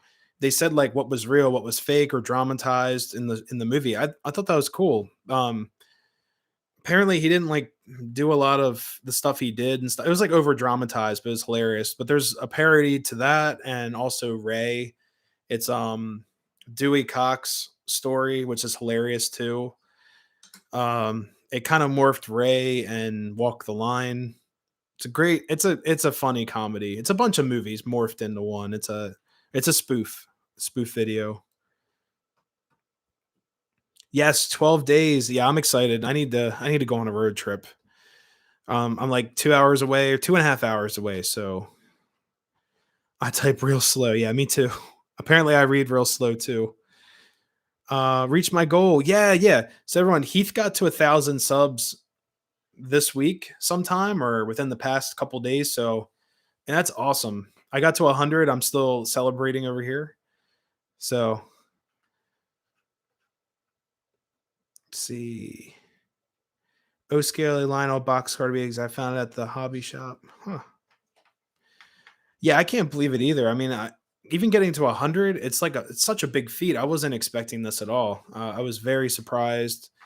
Like I said, this morning I woke up, it was like 97, and I got 3 more subs. So I'm like, yeah, this is awesome.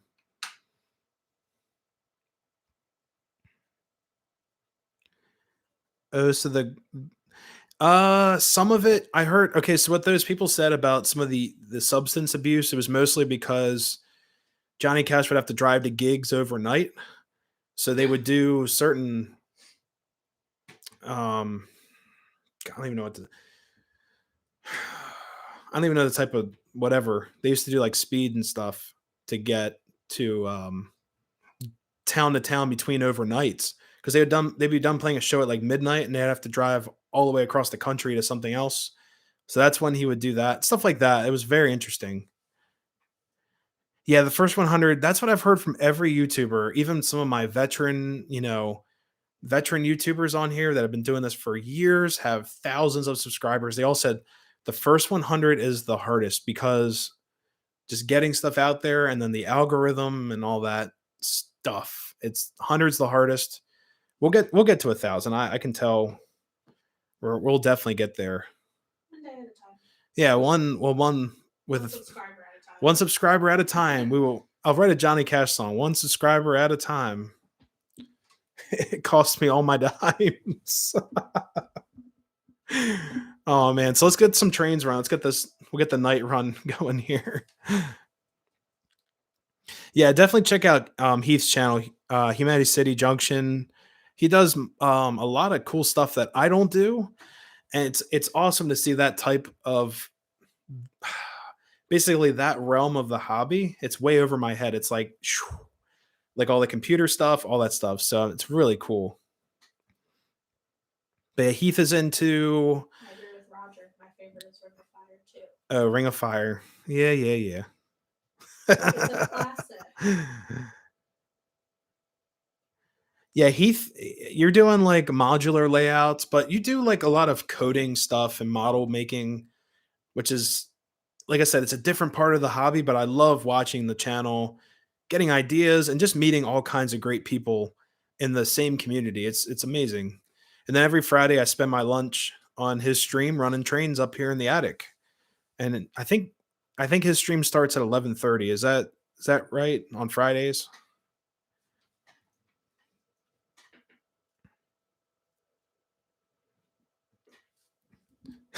Wicked over here singing. Oh wait, not Johnny Cash. Oh man. Fridays at 11:30. Yeah, yeah, definitely um check out Heath's channel. I mean, he like I said, awesome channel, tons of knowledge. The decoder stuff and all that, like I said, it's way above my head, but I love watching it. It's so cool. Because one day I might build an N scale garden and then I'll have to look back through the through the through time and say, hey, I know someone who did this. Let's time for me to figure it out. I'll watch this video here and do it on my own.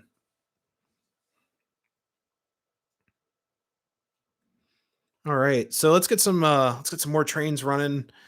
Um, let's see. I have to fix the train up top because that's out. It fell off the rail. He says, try to make videos on things that I'm trying to do that I cannot find other videos about." That's that's perfect. I mean, that's one of my highest viewed videos is me doing the isolated rail on my station track. That video has like over 800 views, and I'm looking at excuse me, looking at the production quality and like my camera work and all that stuff. I'm just like, what was I thinking? But it has the most views out of all my videos. So it's just a tutorial.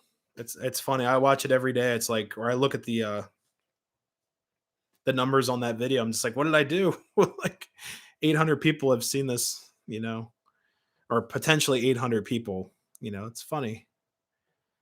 But I do love what I do. This is not all for, it's I love what I do up here, and it's not for attention or anything like that. It's just so much fun.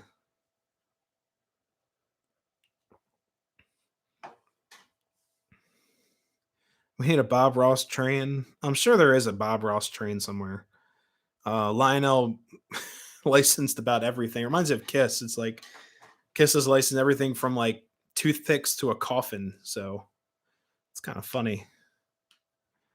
Hey, Nick, story time. Tell us what things that I did dumb. I'll give you guys one story. It's related to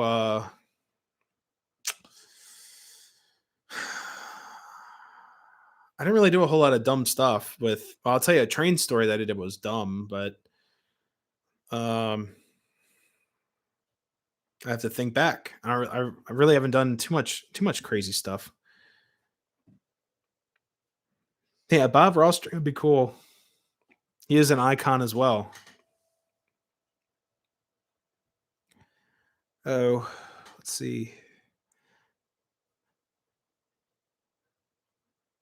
Actually, I think the dumbest thing I ever did with train related, a friend and I were walking the rails off the old school B&O main line down in the outskirts of Baltimore City.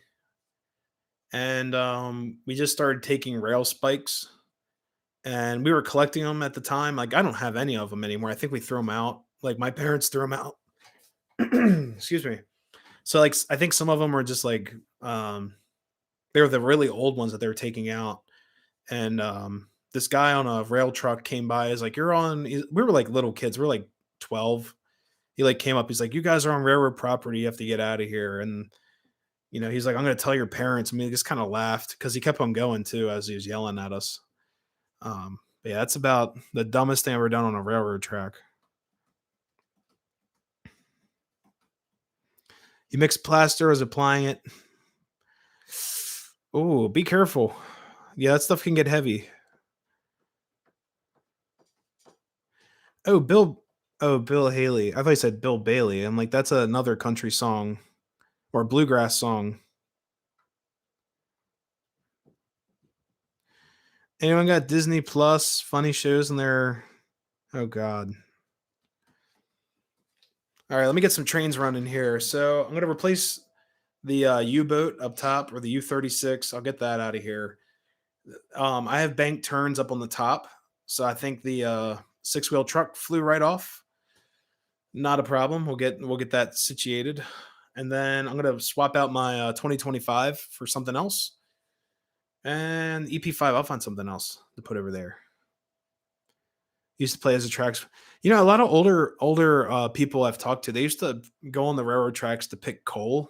I know it sounds kind of crazy, like archaic, but they used to wait for the coal train to come by and then try to knock coal off the tops of the cars. And then if they could knock it down with some ballast or rocks, they'd then go out and pick up the coal. So So to piggyback on what Wicked just said about pennies, my mom and oh, her I've got crushed siblings pennies. grew Here, you up. do that. You talk to on- them. I'm gonna get some new trains on the tracks. So my mom and her siblings, they grew up near a railroad track near their I was house. smashing pennies on the So rails. yeah, so they would take some change and they would just set it on the rail and they would wait for the train to go by and they would pick it up later on just because it was something to do. Yeah, I've done that at Strasburg. What did Randall say? He said that vehicle train wasn't wasting any time when it went through wind siding after the issues were corrected. Oh, good. Is it warming up down there? I know last time you were there it was freezing. If you can hear me. Probably can. All right. Got the newly painted. Let's see if I can get some other. Good luck. And newly cricketed numbers. Yeah. Whoa. Me and Jamie were talking about the cricket a little bit ago. Uh-oh. About how when I do some of my projects with it, I should show them on the channel. Yeah. Definitely. So, Jamie, if you want to see something that the cricket did, the numbers on the 736, they'd actually cut out the numbers that Nick put on it. With the cricket. Aha. I need a flathead screwdriver. really quick. Excuse me.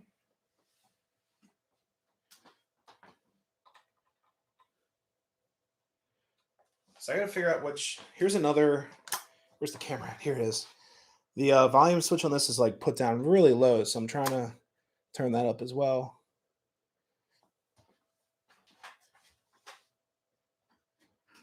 Oh man. I'm hoping I didn't turn her all the way down. That'd be kind of a bust. Also up top, I'll show you guys in a second. Missing a bunch of comments.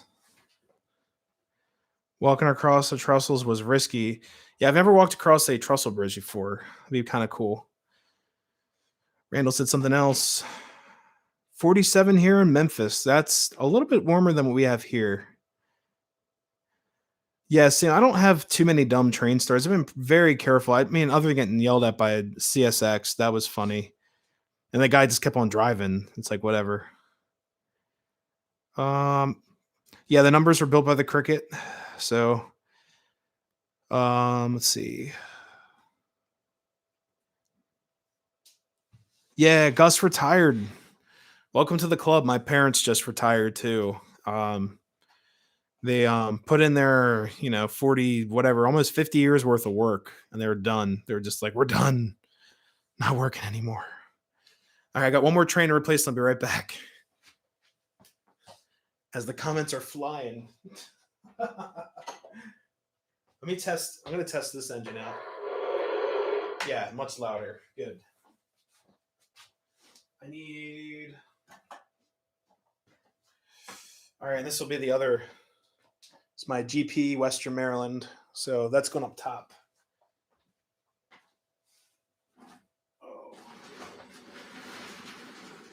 Oh, the U-boat.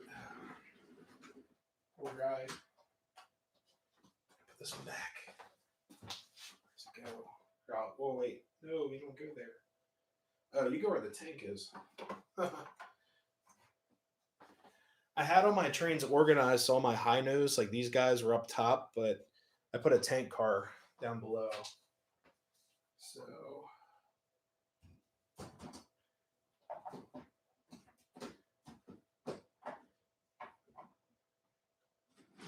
right.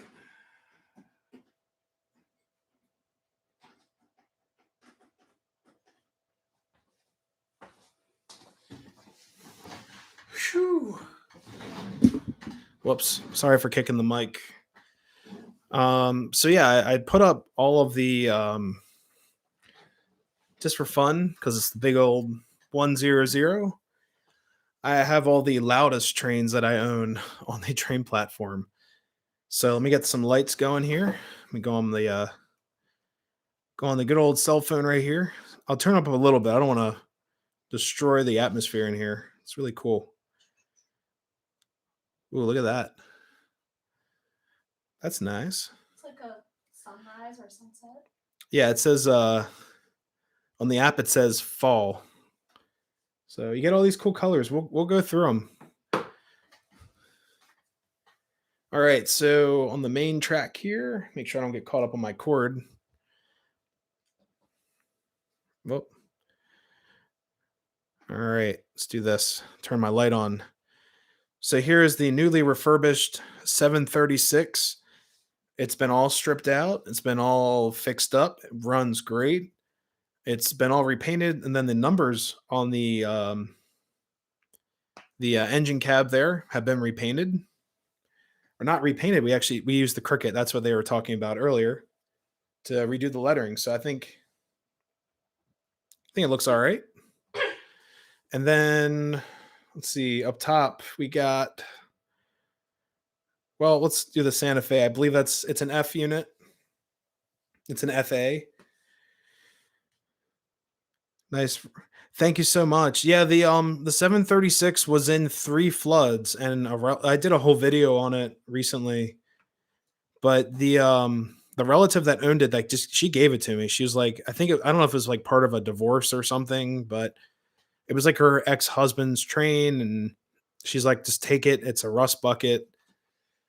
Actually wasn't too bad getting her running.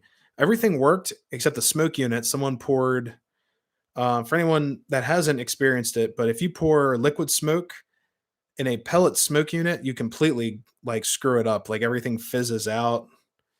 It looks like that like expanding foam stuff, like spray foam. And that's what happened to it. So I redid the smoker with a resistor in there. I got it all opened up, repainted it, fixed everything that was wrong with it, got her running. Oh yeah, thank you so much. Yeah, that video's been up for a little bit. I have some other restoration projects in the docket. I've got a pre-war 248 in the docket, and I also have a oh, what else is there? I have a 1666 ready for refurbishment. The 1666, to any older collectors, you may know there's always different variations, but the one I reviewed on the channel earlier was a 1947. The one I have to restore is a 1946, which is like super rare. Um, the guy sold. Oh, the lights are changing. Look at that. Is it getting warmer? What, up here? No, I'm in the lights. What's it doing? Oh, I mean, it's kind of warmer than it was. The lights are changing on their own. I didn't know it was running like a program. Oh, now it's like a yellow color. That's cool. But yeah, the 1946 has a swivel bell, which is pretty cool. So I got a bunch of stuff to basically fix up and all that. Well, is Richie going to bed? Yeah, he says it's almost 3 a.m. 3 a.m. Oh, dude, no. Yeah, I'm sorry. Oh yeah. Everyone, Richie's from over across the pond. So one of my other international viewers. So welcome. I've got a couple. I got one viewer from Portugal. I've got another one from the UK. It's Anfield Railroad in the Attic, or the Railroad in the Loft. I'm sorry. Sorry. He's always on Heath's channel as well, showing us what he's doing. He said Harvest Moon. Yeah. Yeah, pretty much. I mean, look at this thing. It's like it's a mind of its own. But yeah, just keep an eye out for those restoration videos. Yes, Anfield Railroad in the Loft, or Anfield Layout in the Loft. Jeez, I'm horrible. I love his channel. He does so much. Yeah. He does so much stuff. He's modeling all kinds of things. I love watching what he does. Just totally different take of what I do, but it's so cool. So yeah, the lights are changing again. There we go. So let's do this. So up top, got the MTH GP9, which will fire up right now. It's gonna get real loud, so hope you guys are ready to party. Whoops, that is the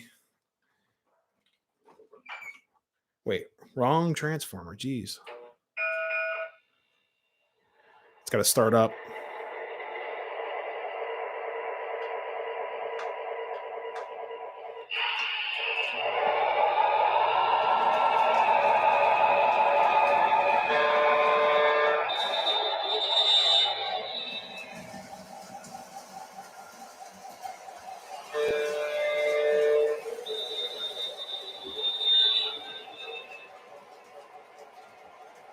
There we go.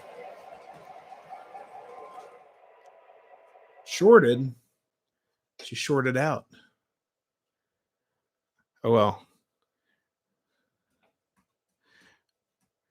Oh, the crossing gates right now are out of commission. I've got to figure out what's up with it. I don't know what happened, but yeah, I love Proto Sound. Oh wait, let's see. Keep buying sound decoders and then turn up the sound. I turn up the sound. I crank it up here. It's been fun. But yeah, it looks like my Citgo car. Let me go up there. You guys can see what's up. It's hard to see because my what do you call it? The yard lights. But the Citgo car came off the track. It's probably too light. Oh, this is how you solve that. Just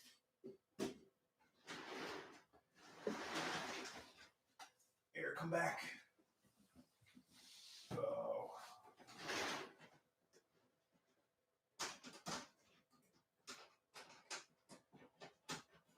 go. Yeah, basically, I guess the car was too light and it just flew it, or it pushed it right off the track. So yeah, it's a PS1 GP9 that it's a custom shop, I think. Because when I called MTH to figure out what if it had PS2 or PS1, they couldn't find it on their system, and I gave them all the details. It took off the shell, and they said it's a PS1. But I had to really go through some hoops with them. And that's been about a year and a half since I called them about this train. Let's see if he'll do it again.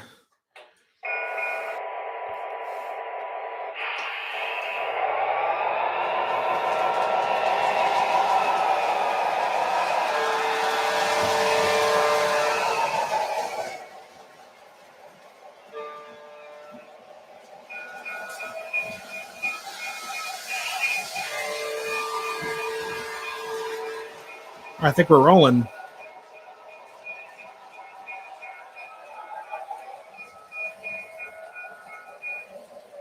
Rolling Thunder. Nice. All right, let's get some trains rolling here.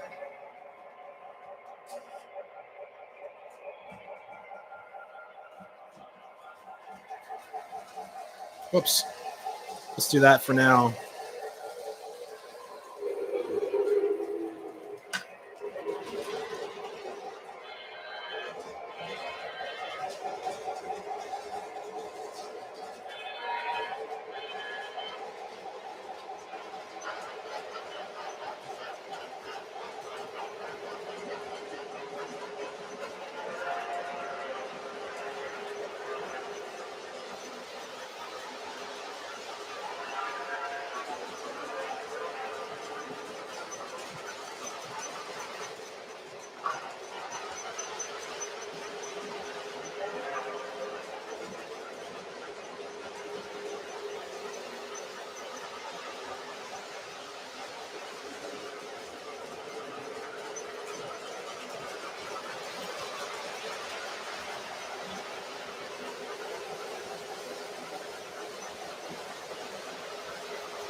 Oh no, not eBay.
I've actually done that once on railroad tracks.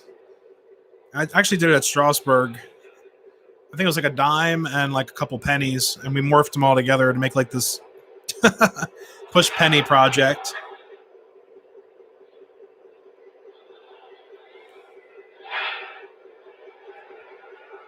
I'm trying to see what sound program the GP has up top there. That's that's a Santa Fe doing all that talking right now.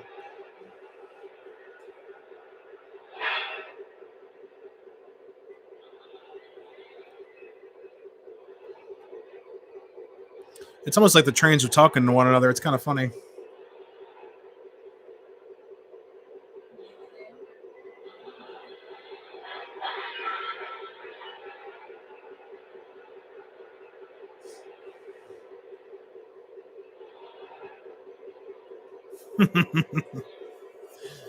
I love these lights.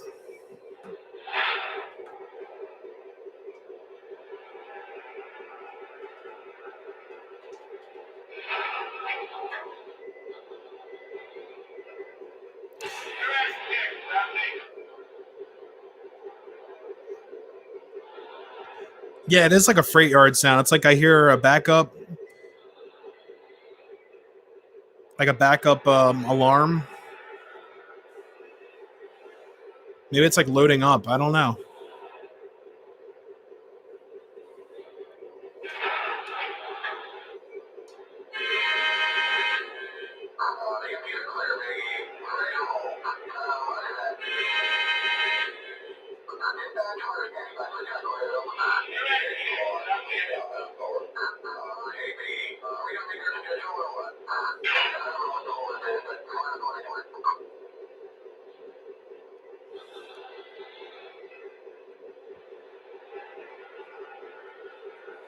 I'm trying to see what's I've had this PS1 engine up before, and it'll actually take off by itself. It does a 2 horn blast and then goes on its own.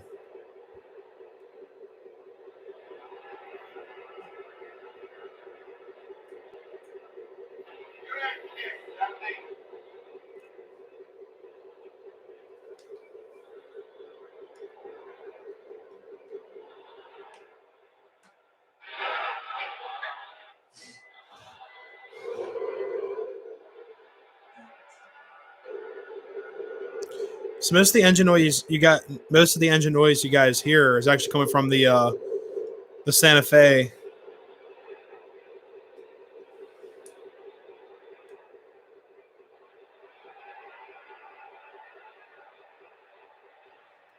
Right now, this is all the PS1 engine making all the noise. I just want to see what it does.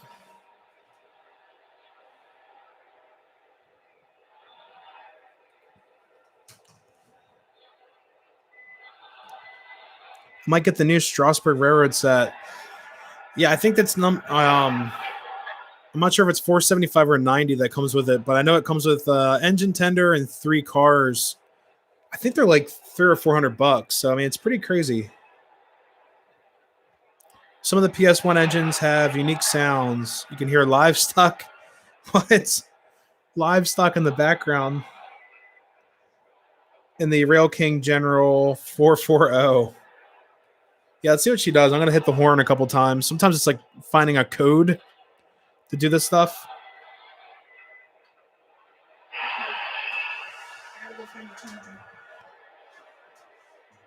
Oh, there's a charger right there. Yeah. So if I hit the bell and whistle, did I just decoupler my train? Let's see.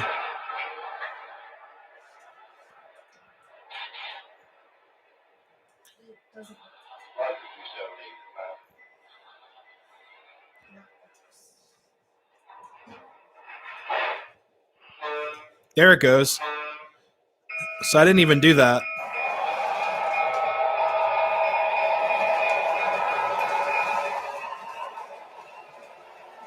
So that's the magic of PS1 right there. It just took off on its own.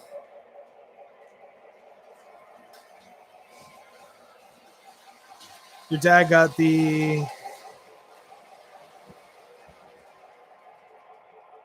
cycle the power. Here, I'm going to turn that down for a second. Oh. Then usually the speaker farts out. There it goes. Woohoo.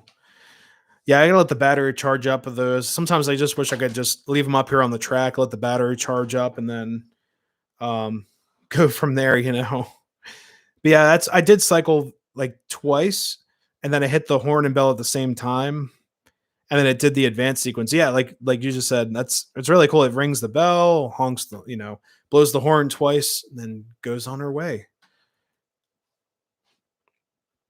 Forgot to mention that I got a cool gift from a friend the other day. He sent the N Scale Woodland Scenics kit. Oh man, that's awesome. Oh man. Oh, that's like awesome because I know those kits are so expensive. Oh geez. Jamie, did you ride your new bike yet as well? Because I knew you got that hybrid bike. I need one of those. You and me both. Yeah, because like our trail here, I know I was talking to you earlier about it earlier in the week, and basically, what was it? Our trail is downhill coming home. So if you go south, it's all uphill. So the closest town is 1,000 feet, and then the next closest town is about 800 or so feet. So it's all uphill. Then on the way back home, it's all downhill. It's awesome. So I really would like one of those hybrid bikes.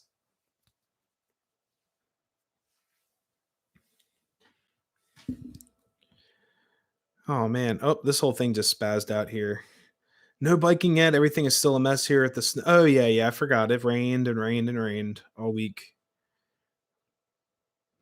Yeah, this weekend I'm gonna see what's going on. You know Probably won't be able to bike.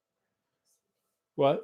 So might not be able to. No bike riding this weekend for me. But I either I'm going on a hike, rail fanning. I don't know yet. I got to film something, or I would like to film something. I don't have to, but I would love to get out and film something. At least on Saturday. Like I said, Sunday is very busy. It's gonna be a great day. But this Saturday, I want to see what's going on. Wednesday evening. That does sound like a good idea, to be honest. What? Going for a walk. I need to go for a walk. Yeah, we have the trail down the street, and It's just always dark by the time we get home. yeah, it gets dark so early. I can't wait till summertime. It was great. I mean, I loved it. I could be outside till like 6, 7 o'clock, and I would have to worry about getting back home before it's too dark. I'll actually spin this back In around. summertime, your biggest worry is thunderstorms. Yeah, I hate thunderstorms. I'm like, let me move this up. I'm like this storm whisperer. I can tell usually when a thunderstorm's a brewing. Just from I did a lot of work on the water, and also I grew up on the water, so coming in to like storms and stuff, you can feel the whole atmosphere change and everything. So we changed clocks in 2 weeks. Well, we remember how it was that one time at Knoebels when it got like really humid out of nowhere. Yeah, we picked that up really quick at Knoebels. I was like, I feel like a storm's coming. Then we got all the notifications and all that. I was like, take shelter. It was insane. It was a very bad storm. Yeah, thunderstorm. I like the concept of thunderstorms, but being stuck in one or being around one exposed thunderstorm, no, I'm good. I'd rather do something else. Being abandoned in a like souvenir shop with only a 2-minute period to run to the car or get soaked. Yeah, we had to go to what was it?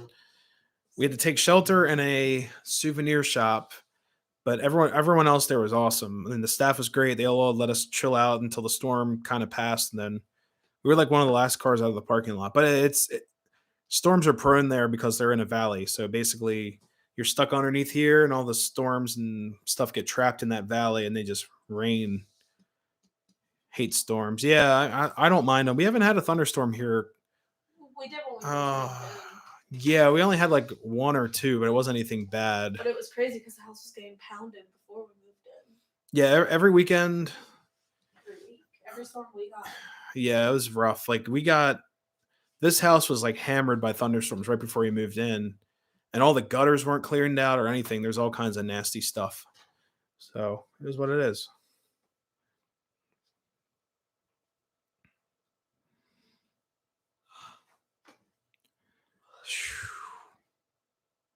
Whoa, whoa, whoa. What is this? Leave site. No. No, Google.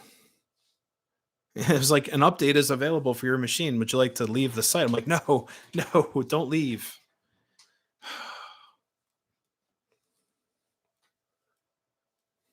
Oh man.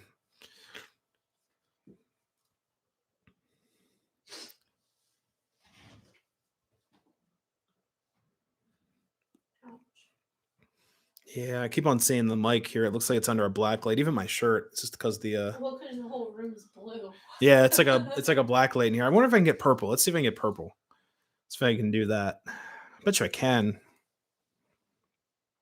This is what I get. I put my lights on the Wi-Fi and all I do is play with them. It's like it's a toy. All right, so there is an option for custom color. So let's go. It's only doing one of the lights.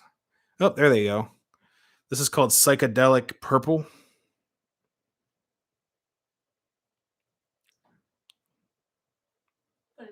Spring green. We can go all over the place. Why is this color called Tickle Me Pink? That's I can't make this thing up. It's like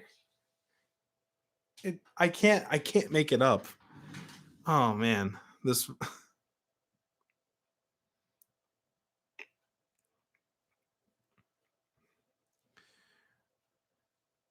like some of these colors are just ridiculous names.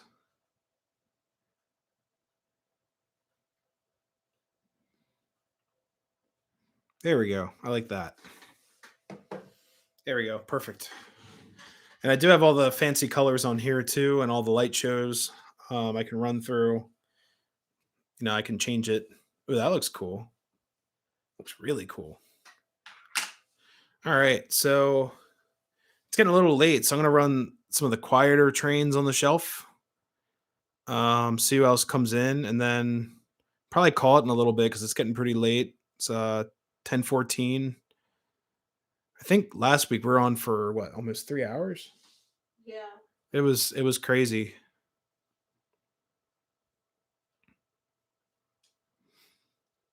And for anyone watching in the replays or even now, it's like I could not figure out the StreamYard stuff because of the version I needed to do a bunch of stuff.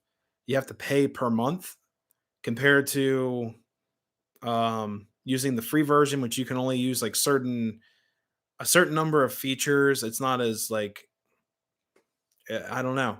I'd have to talk to someone that's really into StreamYard. Maybe Heath, if he comes back, I'll send him an email and ask him how to use StreamYard.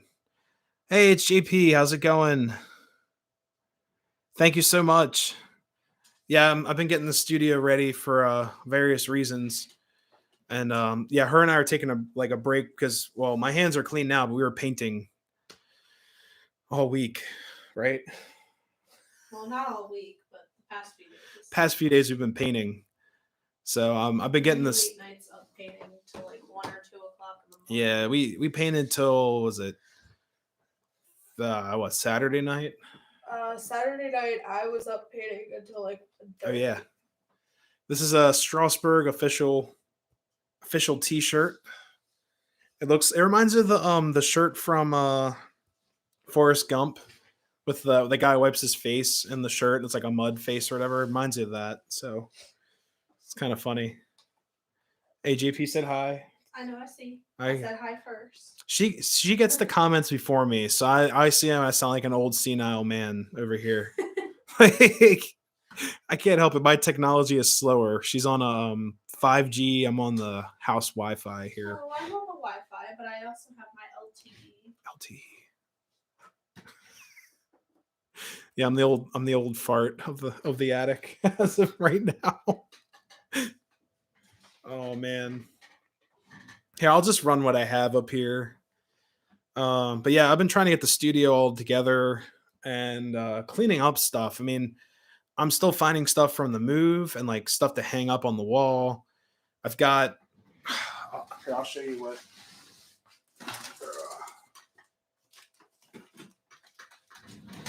I need a frame for this stuff. Here, I'm like rolling around the floor. This is actually like original concept artwork for a Pennsylvania K4 that I have to frame. I don't know where I got this thing from. I wait. I think I got this at Strasbourg in one of the antique shops, but it's actual like concept art for the railroad. It's like super old. It's I don't even know what type of paper this is. It's like a lithograph. Here, this is all in the way. See, look at this. It's all shiny. It's like all like on special litho paper and stuff.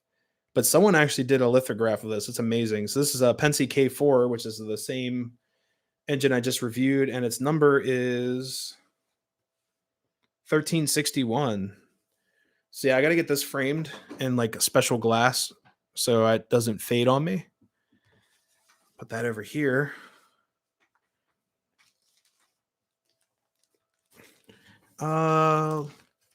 Thank you so much. Oh, is Henry heading out? Good night, Henry. Thanks for stopping by, man. I always love to hear what you have to say and everything, and I hope all your trains are going well. And yeah, Jay, everything here is windy as all get out. Actually, I told Nikki yesterday, so I have my weather alert set. I guess when we went to Steamtown, so I get the notifications from Scranton, and then I get I get Knoebels, and then I get us, so I can actually see where storms are. Scranton had like a wind advisory like 6 hours ago, and I told Nikki, I said we're gonna get some wind, and now we're getting hammered by wind. It's crazy. Then this is another piece I have to frame. This is an original Pennsylvania Railroad map, and I'm afraid to open this thing, but I can never get these back. Oh, you guys were about to lose power and stuff. That's insane. Yeah, so far so good here. I mean, if you guys are that bad right now, we'll get it like at I don't know 2, 3 in the morning. We'll get the worst of it then because it'll come right across the state. 24th.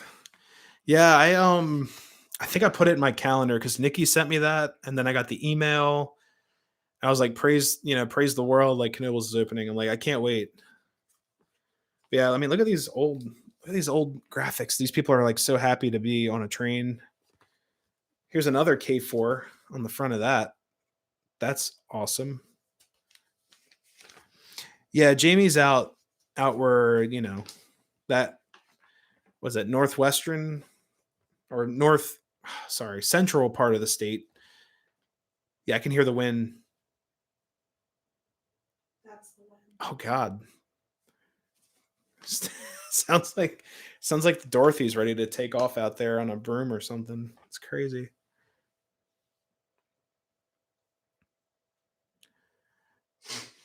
It was raining this morning, flurries late afternoon. Yeah, we didn't get flurries. We got rain. We got the warm side of that storm, but yeah, actually, I've never opened up this map before, but there's a GG1 right there. And if I really open this thing up, what is it? Is it a map? It said map, didn't it? Oh, oh, look at this. It's an actual map. Oh, come on, open. There's a map of the Pensy right there. So, and you can see, or there's a map of the country, and then all the red is the Pennsylvania. This thing smells like an old lady, but it smells like cigarette smoke and nose powder. Like, it's probably in someone's basement for many years. But yeah, I love the graphics on here. And then here's stations on the back. There's that family looking around, but there's like stations and information. I'd like to frame it, but then I need to frame it somewhere like you can see both sides of it. So, you know. Yeah, Jamie, you'd like Knobles. You can ride anything there. I mean, it's awesome. There we go. You got it all folded up, nice and neat.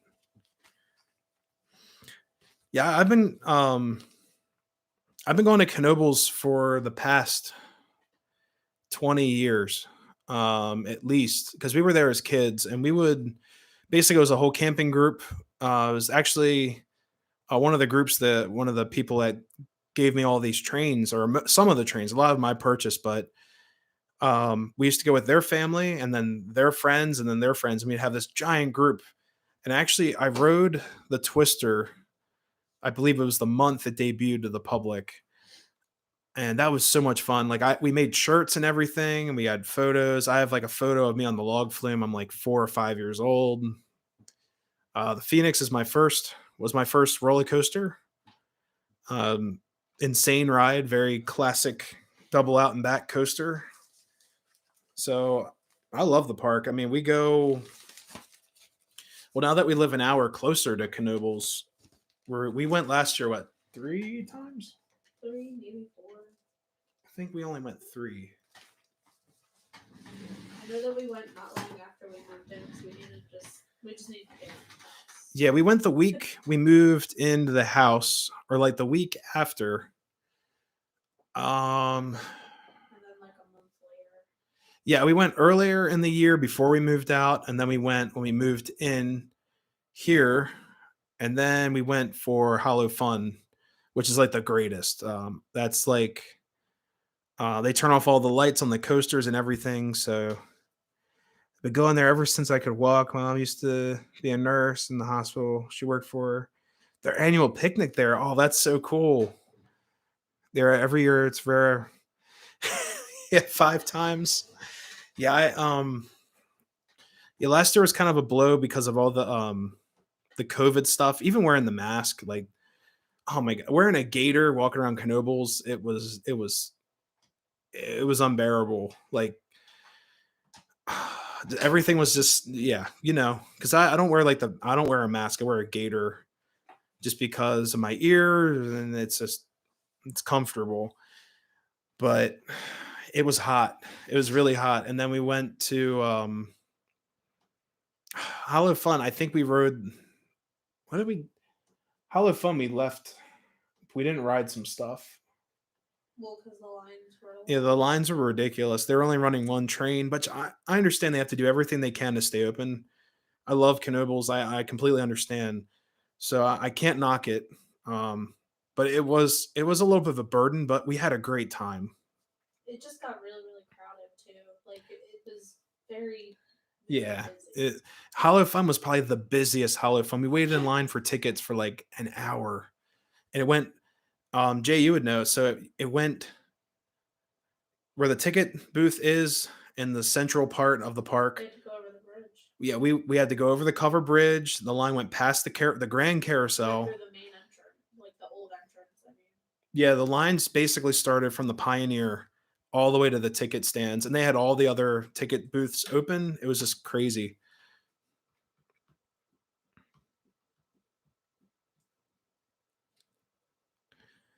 Yeah, Jamie, you'd like the park. It's got a lot of history too. It's Knobles it's got to be over 100 years old at this point, or almost 100.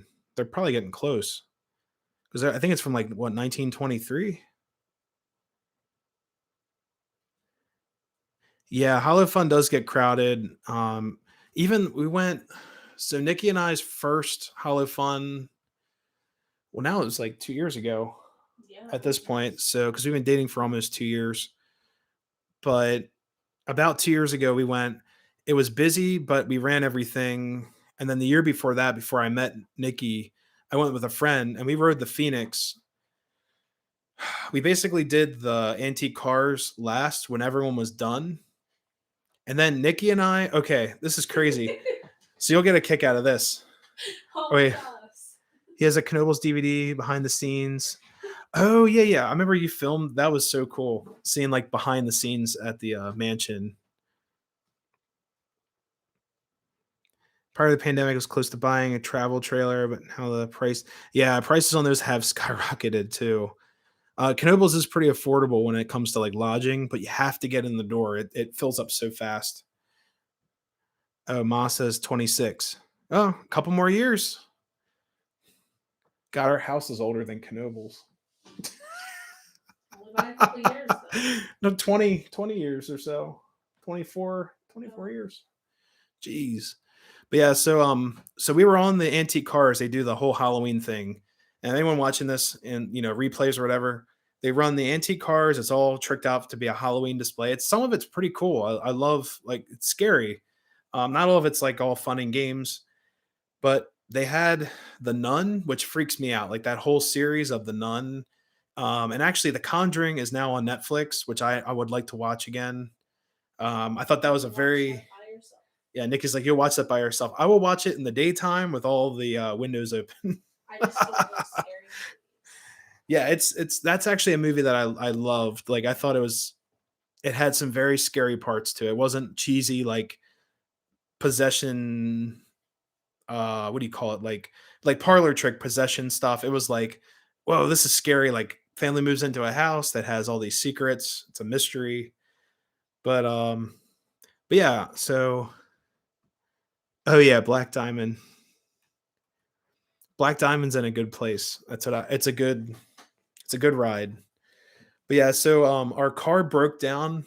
They had the Nun swing out last year, and I was like, Wow, that's really good. oh yeah, because we didn't ride it last year.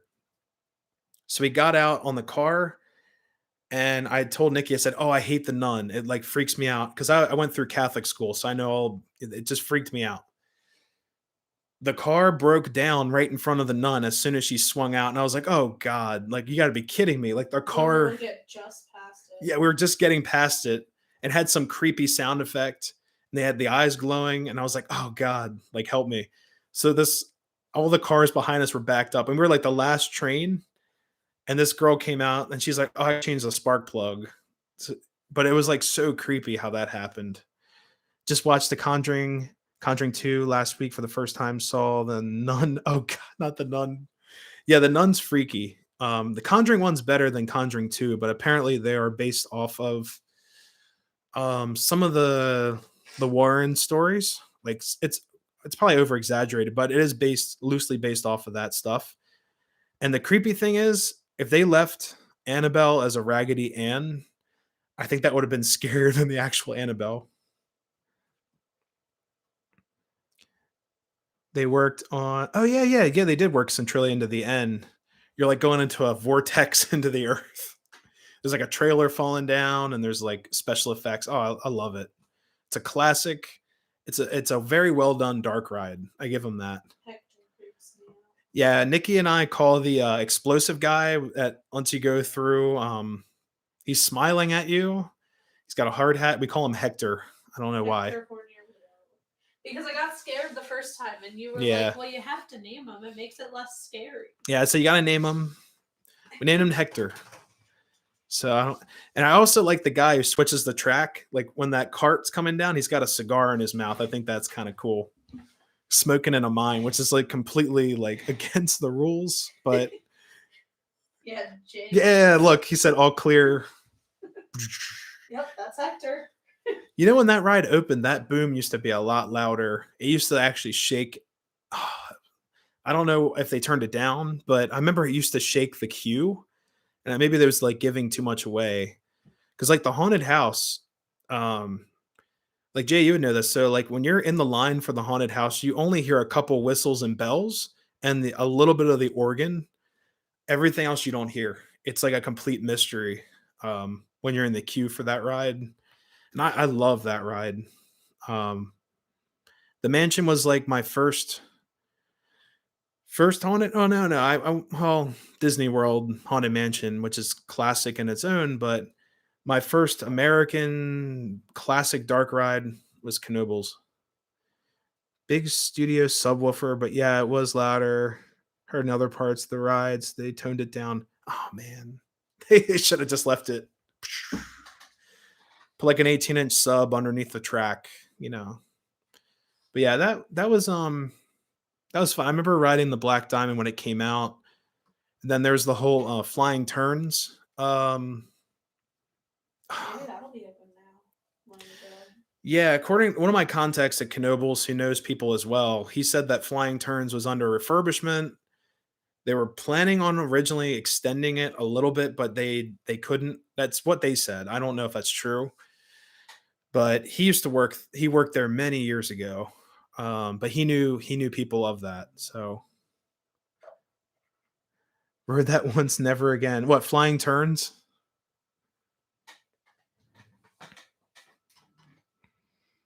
Yeah, Flying Turns is pretty unique. I agree with that.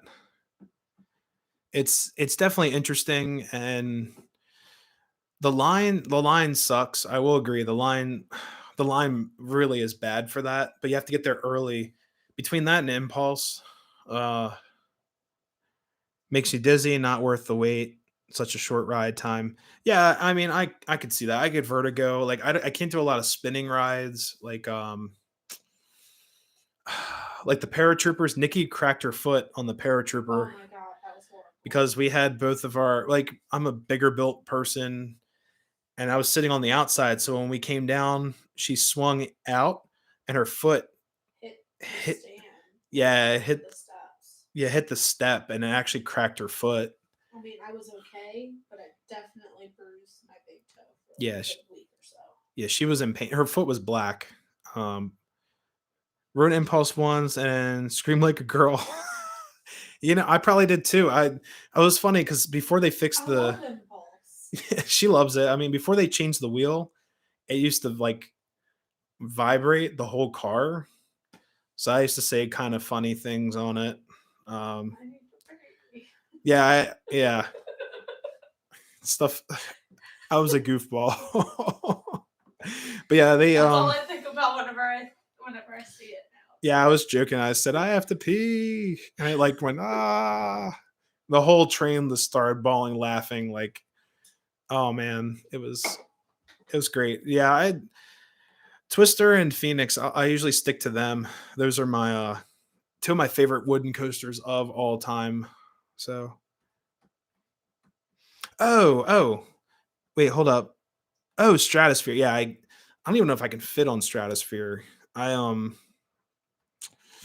Yeah, I don't know. Fine doing Stratosphere, but we've never actually done Stratosphere. Yeah, I haven't. Drop Towers. Um, They aren't for everybody, and yeah, I'll admit that. I love Drop Towers, but I know that they're not for the faint of heart. yeah, they freak me out. I hate to get stuck on one.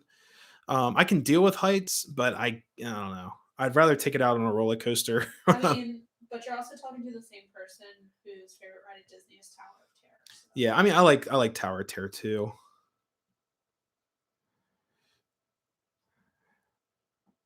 On video screaming.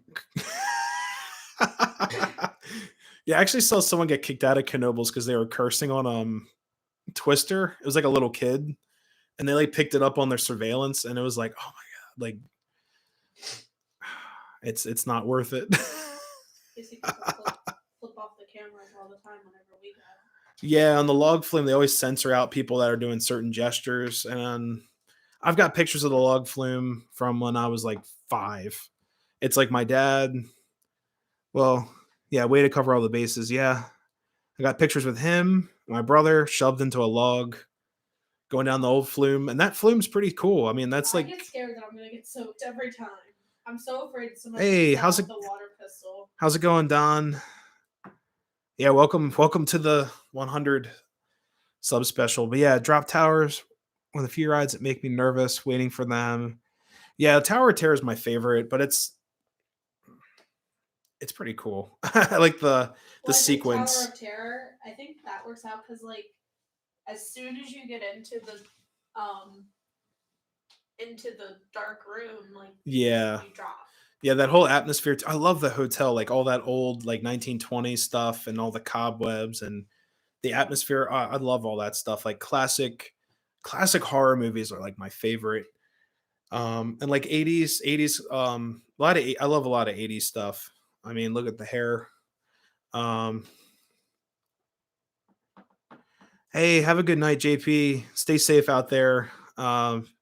hopefully you guys don't lose power. I mean, this is insane. Like we're getting blasted with wind here, but yeah, thank you so much for stopping by. And thank you so much for the congrats. Hopefully we get more and more. So, but I'll see you around.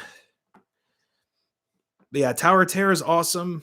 Um, I love the whole boiler room scene and everything, and the way they load you in the cars and like the whole system. Oh, it's I like how they clockwork. greet you at the end. They're just there. Yeah, yeah, it's interesting. Um, yeah, last year I unfortunately couldn't get to a lot of parks. I'm a huge thrill park enthusiast, and I like reading about the history of all kinds of stuff. So yeah, it is an awesome dark ride. I agree. Just the whole experience is just But it's also Disney, so like of course it's like over the top yeah. and magical. Yeah, Disney does it right with honestly, I think Tower of Terror is scarier than the Haunted Mansion. Like the atmosphere, it's just very eerie. That's true. I feel Like like Haunted Mansion is more funny than yeah. scary. And apparently there's a lot of history that goes with the Haunted Mansion. The original, like, because I know, or from what I've heard and read about, so Walt passed away during that whole project, and then they left it with two artists, and one decided to make it very scary, and then one decided to make it more a comedic side of things. So when he passed away, they had to morph, they had to basically fight their differences and then morph it into one cohesive thought. So that's why some of the Haunted Mansion is very funny, some of it's very morbid and spooky, and then there's like a median there. Like some rooms are scarier than others. Some are, you know, it's very Disney-esque. I honestly think Pirates of the Caribbean is parts of that scarier than the Haunted Mansion. So we just have Six Flags. Where are you located, Don? Because we have I'm from PA, so we have tons of theme parks here. But yeah, Six Flags is still cool. A lot of those parks were basically taken over by other, you know, like other Six Flags and stuff. St. Louis. So let's see. Which Six Flags is that? I'm just curious. I'm not trying to be, facetious or whatever. I'm only aware of a couple Six Flags, like all that stuff. Drink. Dorney, I've been there. Get some water. Six Flags, St. Louis. Oh, well, That explains that explains everything. I'm so sorry. Yeah, I didn't know there wasn't one in St. Louis. Ours was the last one they built themselves. Oh, okay. Yeah, because a lot of them, I do know some theme park history, like a little bit. Um, so the closest Six Flags to us is the one down in Maryland. Well, DC, Maryland. So basically, was originally Six Flags over Mid America. Okay. So the one in DC was called Adventureland, and it was Adventureland Parks. They owned a bunch of parks. They went bankrupt. Six Flags bailed them or consumed their business and became Six Flags America, which is like one of the worst Six Flags ever. Um, According to what I've heard, I haven't been there in umpteenth years. I will not, I'm not going to say it's the worst one. It's just what I've read and heard about on YouTube. A lot of enthusiasts don't like it because they say rides break down, it's not clean, all that stuff. So it is what it is. But I definitely want to get to some Six Flags parks eventually. I need to get on a fitness plan so I can fit on all the rides properly and effectively, so I can ride everything. But that's been on hold because of COVID. Can't get out to the gym and all that stuff. Dorney Park, I have not, but it's closest one to you. Zephyr train ride around the pond. So Dorney Park has a bunch of cool coasters. They have that big coaster from Morgan. I forgot what it is, but it's huge. It's like it's at least 200-foot drop, I believe. But it's a big coaster. I think it's a Giga coaster, if that sounds right. Steel Force, yes, yes, that's it. That's built by Morgan. The Morgan Company, same people who built Phantom's Revenge out at Kennywood. Well, actually, that's not entirely true. So originally, the Phantom's Revenge was Steel Phantom, built by Aerodynamic, and they went out of business unfortunately in the early 2000s because of a couple roller coasters. But Aero designed Steel Phantom. It was considered too rough and too fast for the inversions. So eventually Morgan came in, redesigned it as a Terrarian coaster instead of having inversions. I love that ride. It's amazing. 225 feet. Wow. Worlds of Fun in KC, much better. Cedar Point, it has much better parks. Yeah. Cedar Fair. Like I said, same with Cedar Fair. I got to lose like a lot of weight to get in there. I went to Cedar Point, I think 2012. Yeah, I was graduating high school. My brother was going into college. Well, actually, I was going into community college. He was going into grad school. There you go. That makes sense. We went to Cedar Point. I couldn't fit on like 5 or 6 of their rides, and I wasn't even that big at the time. I was whatever. And then I read their size guidelines. They say like the minimum waist size there is a 38. And that's like pushing it. I've heard people say 34 to 36, you're in. Any bigger than a 38, you're done. Like you can't ride Millennium Force, Top Thrill Dragster, Wicked Twister, Gatekeeper. You might be able to fit on oh, what's that? It's Raptor, which is a B&M flying coaster or B&M and hanging coaster. Then the other big one now is Steel Vengeance. So like Steel Vengeance or tiny seats, like very tiny. And the crazy thing is Jamie just wrote about Kennywood. I can go to Kennywood right now and ride a roller coaster built. It just turned 100 this year or last year. I can ride. It's called Jackrabbit roller coaster built in 1920. I can fit on it perfectly, no issues at all. But then a brand new coaster, it's like the size restrictions are insane. It is what it is. There's actually there are blogs out there that explain all of this stuff. I tried to go to Kennywood once, but the day I was passing through the area was very rainy, so I didn't go. Yeah, it's probably a good thing they shut down if it rains at all.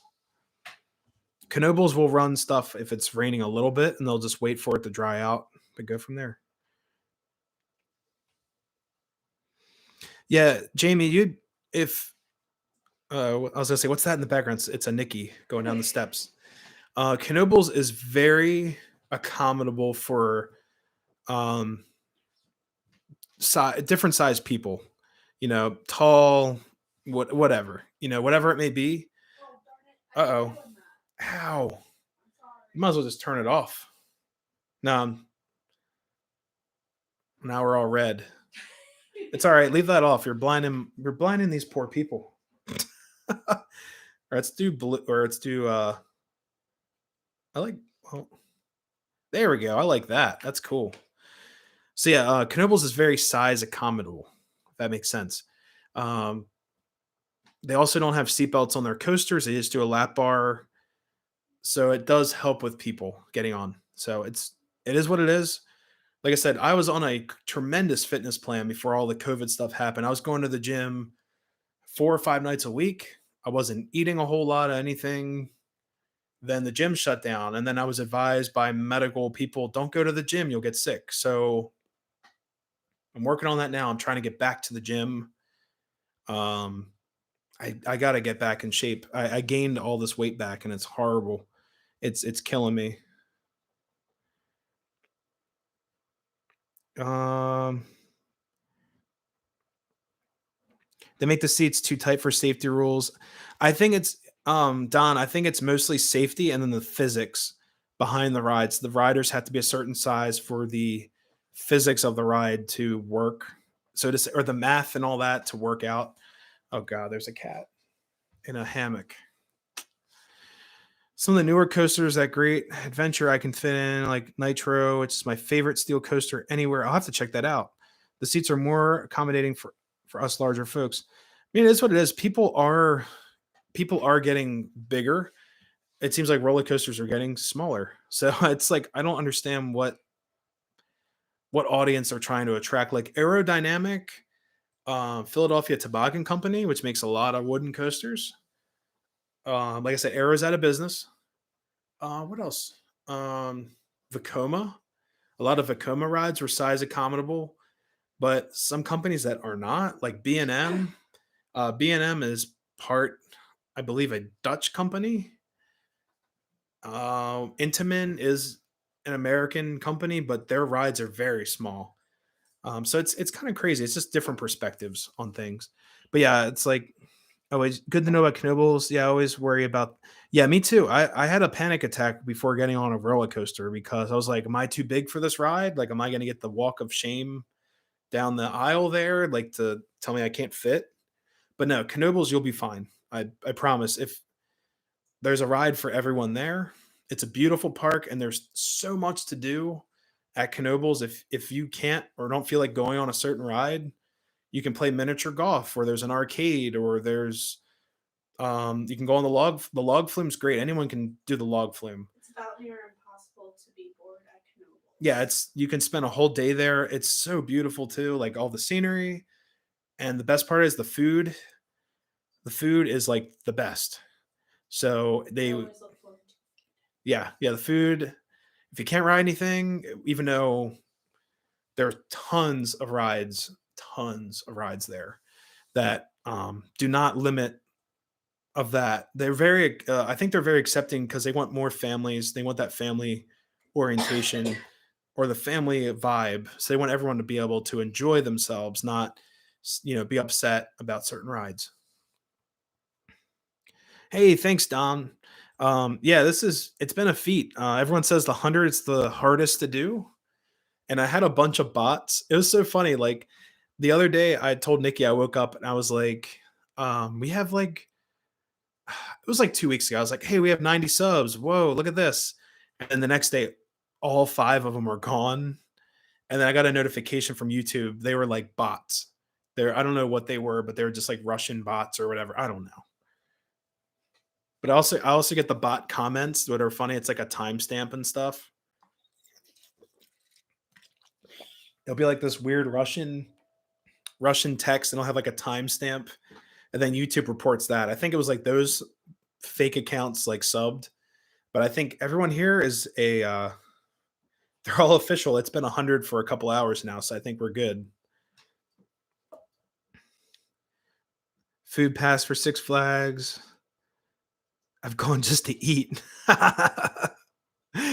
Yeah, amusement parks have to have good food. Yeah, like she just said, Knoebels once won an award. They win that golden ticket award almost every year. It's been amazing. 100 took a bit for me. Yes, bots suck. Yeah, the bots are killer. It took us since October to get 100. Or actually, no, I'd say November because my first video was filmed on October 1st, posted November. No, wait, October 31st, posted on like November 2nd or 1st. So it took what 4 months? Not too bad. I've been getting a lot of those types of comments lately too. Though it catches some, puts them on hold for review. Yeah, if you can delete those as soon as possible. Those are bots. And if I don't know, God only knows what happens if you click on the link for those. I would not want to find out.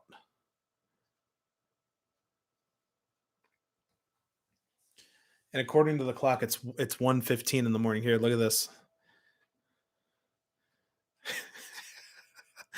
The Lionel clock is dead. Oh man, it used to work. I didn't do anything to it to break it. I just put a battery in it. It's like, oh, I'm gonna do the wrong time on purpose.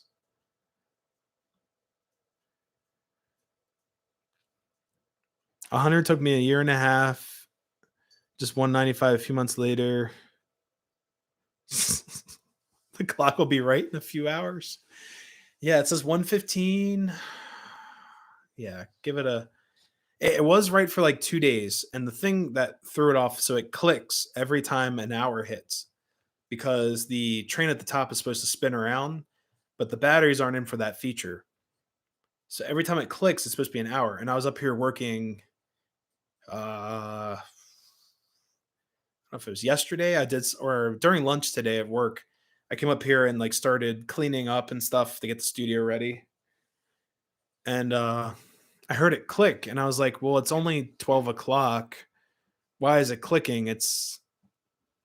Well, it was after 12, and I was like, "It shouldn't be an hour." It's like, well, it's wrong. So I looked up at it and I was like, why does it say it's 4 o'clock?" And I was like, "Oh, it's broken." Even a broken clock is right twice a day. Yeah. Yeah, like Jamie said, it'll be right one of these hours, you know. It is what it is. I blame the Lionel clock factory for messing it up. It's probably the same people that built my Lionel train bank in the back. It is what it is.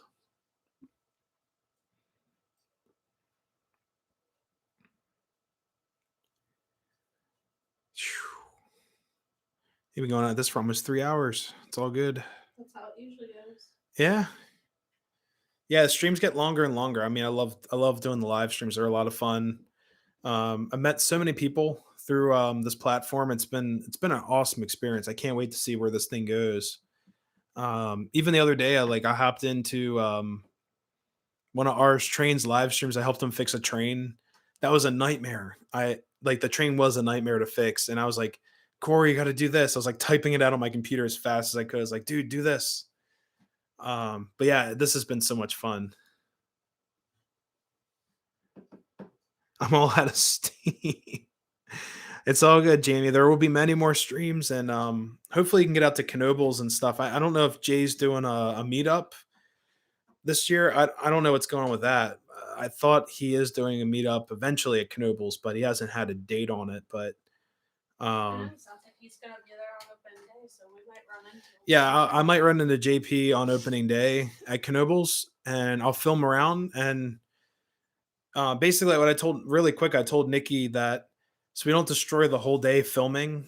What I would like to do is do a walk around of the park and show people what's new and stuff. Even though, well, not new. I know JP does that on his channel, but we'll do a walk through Knobles and just not purposely look for things that are new, but just do a walk around the park and just showing people, hey, it's opening day and this is the rides we're gonna do.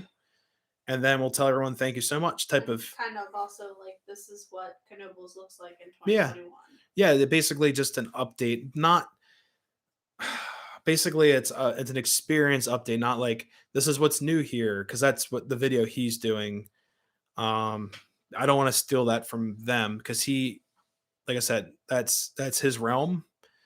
So I'm basically just gonna go and vlog, right? It'd be a vlog. So and maybe film some rides if we can film the train coming in and stuff. That would be awesome. Just have to keep the camera low and not get other people's pictures in it and all that stuff for privacy.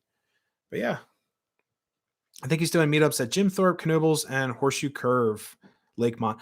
Oh yeah, Lakemont. Yeah, I want to ride the old coaster. I'll show Nikki that video. She may not want to ride it after. It's like falling apart. He rode it last year, and he was like, ah, it was so horrible and bumpy. But yeah, I can't wait to get out there. It'll be an experience. Yeah, once the masks are gone, things will open up. Um, Hopefully soon. The vaccines are flying off the shelves, and a lot of people where I'm at and a lot of people I work with are being vaccinated. So that is the good thing about this whole thing. But yeah, let's see how many people are in here. We have 8. So I'm actually going to call it as well because it's 11 o'clock pretty much. But I would like to thank you all for being here. Anyone watching the replays, thank you so much for joining in. Welcome to Nick's Crossing. And Nikki is here. We're Nick and Nikki. And thank you all for all the love and support through the past couple months doing this channel, and I can't wait to see where things go from here. Got a lot of stuff planned in the next coming weeks. I got special guests, you know, other train excursions and all that stuff in the making. But yeah, hopefully you guys stick around to see what's going on the railroad and other railroads across the country. But I'd like to thank you all for joining me in the stream and have a great night. And see who else is in the good night, Jamie. Good night, Don. And whoever the other 8 are that I can't see, have a great night. And thank you so much for being here.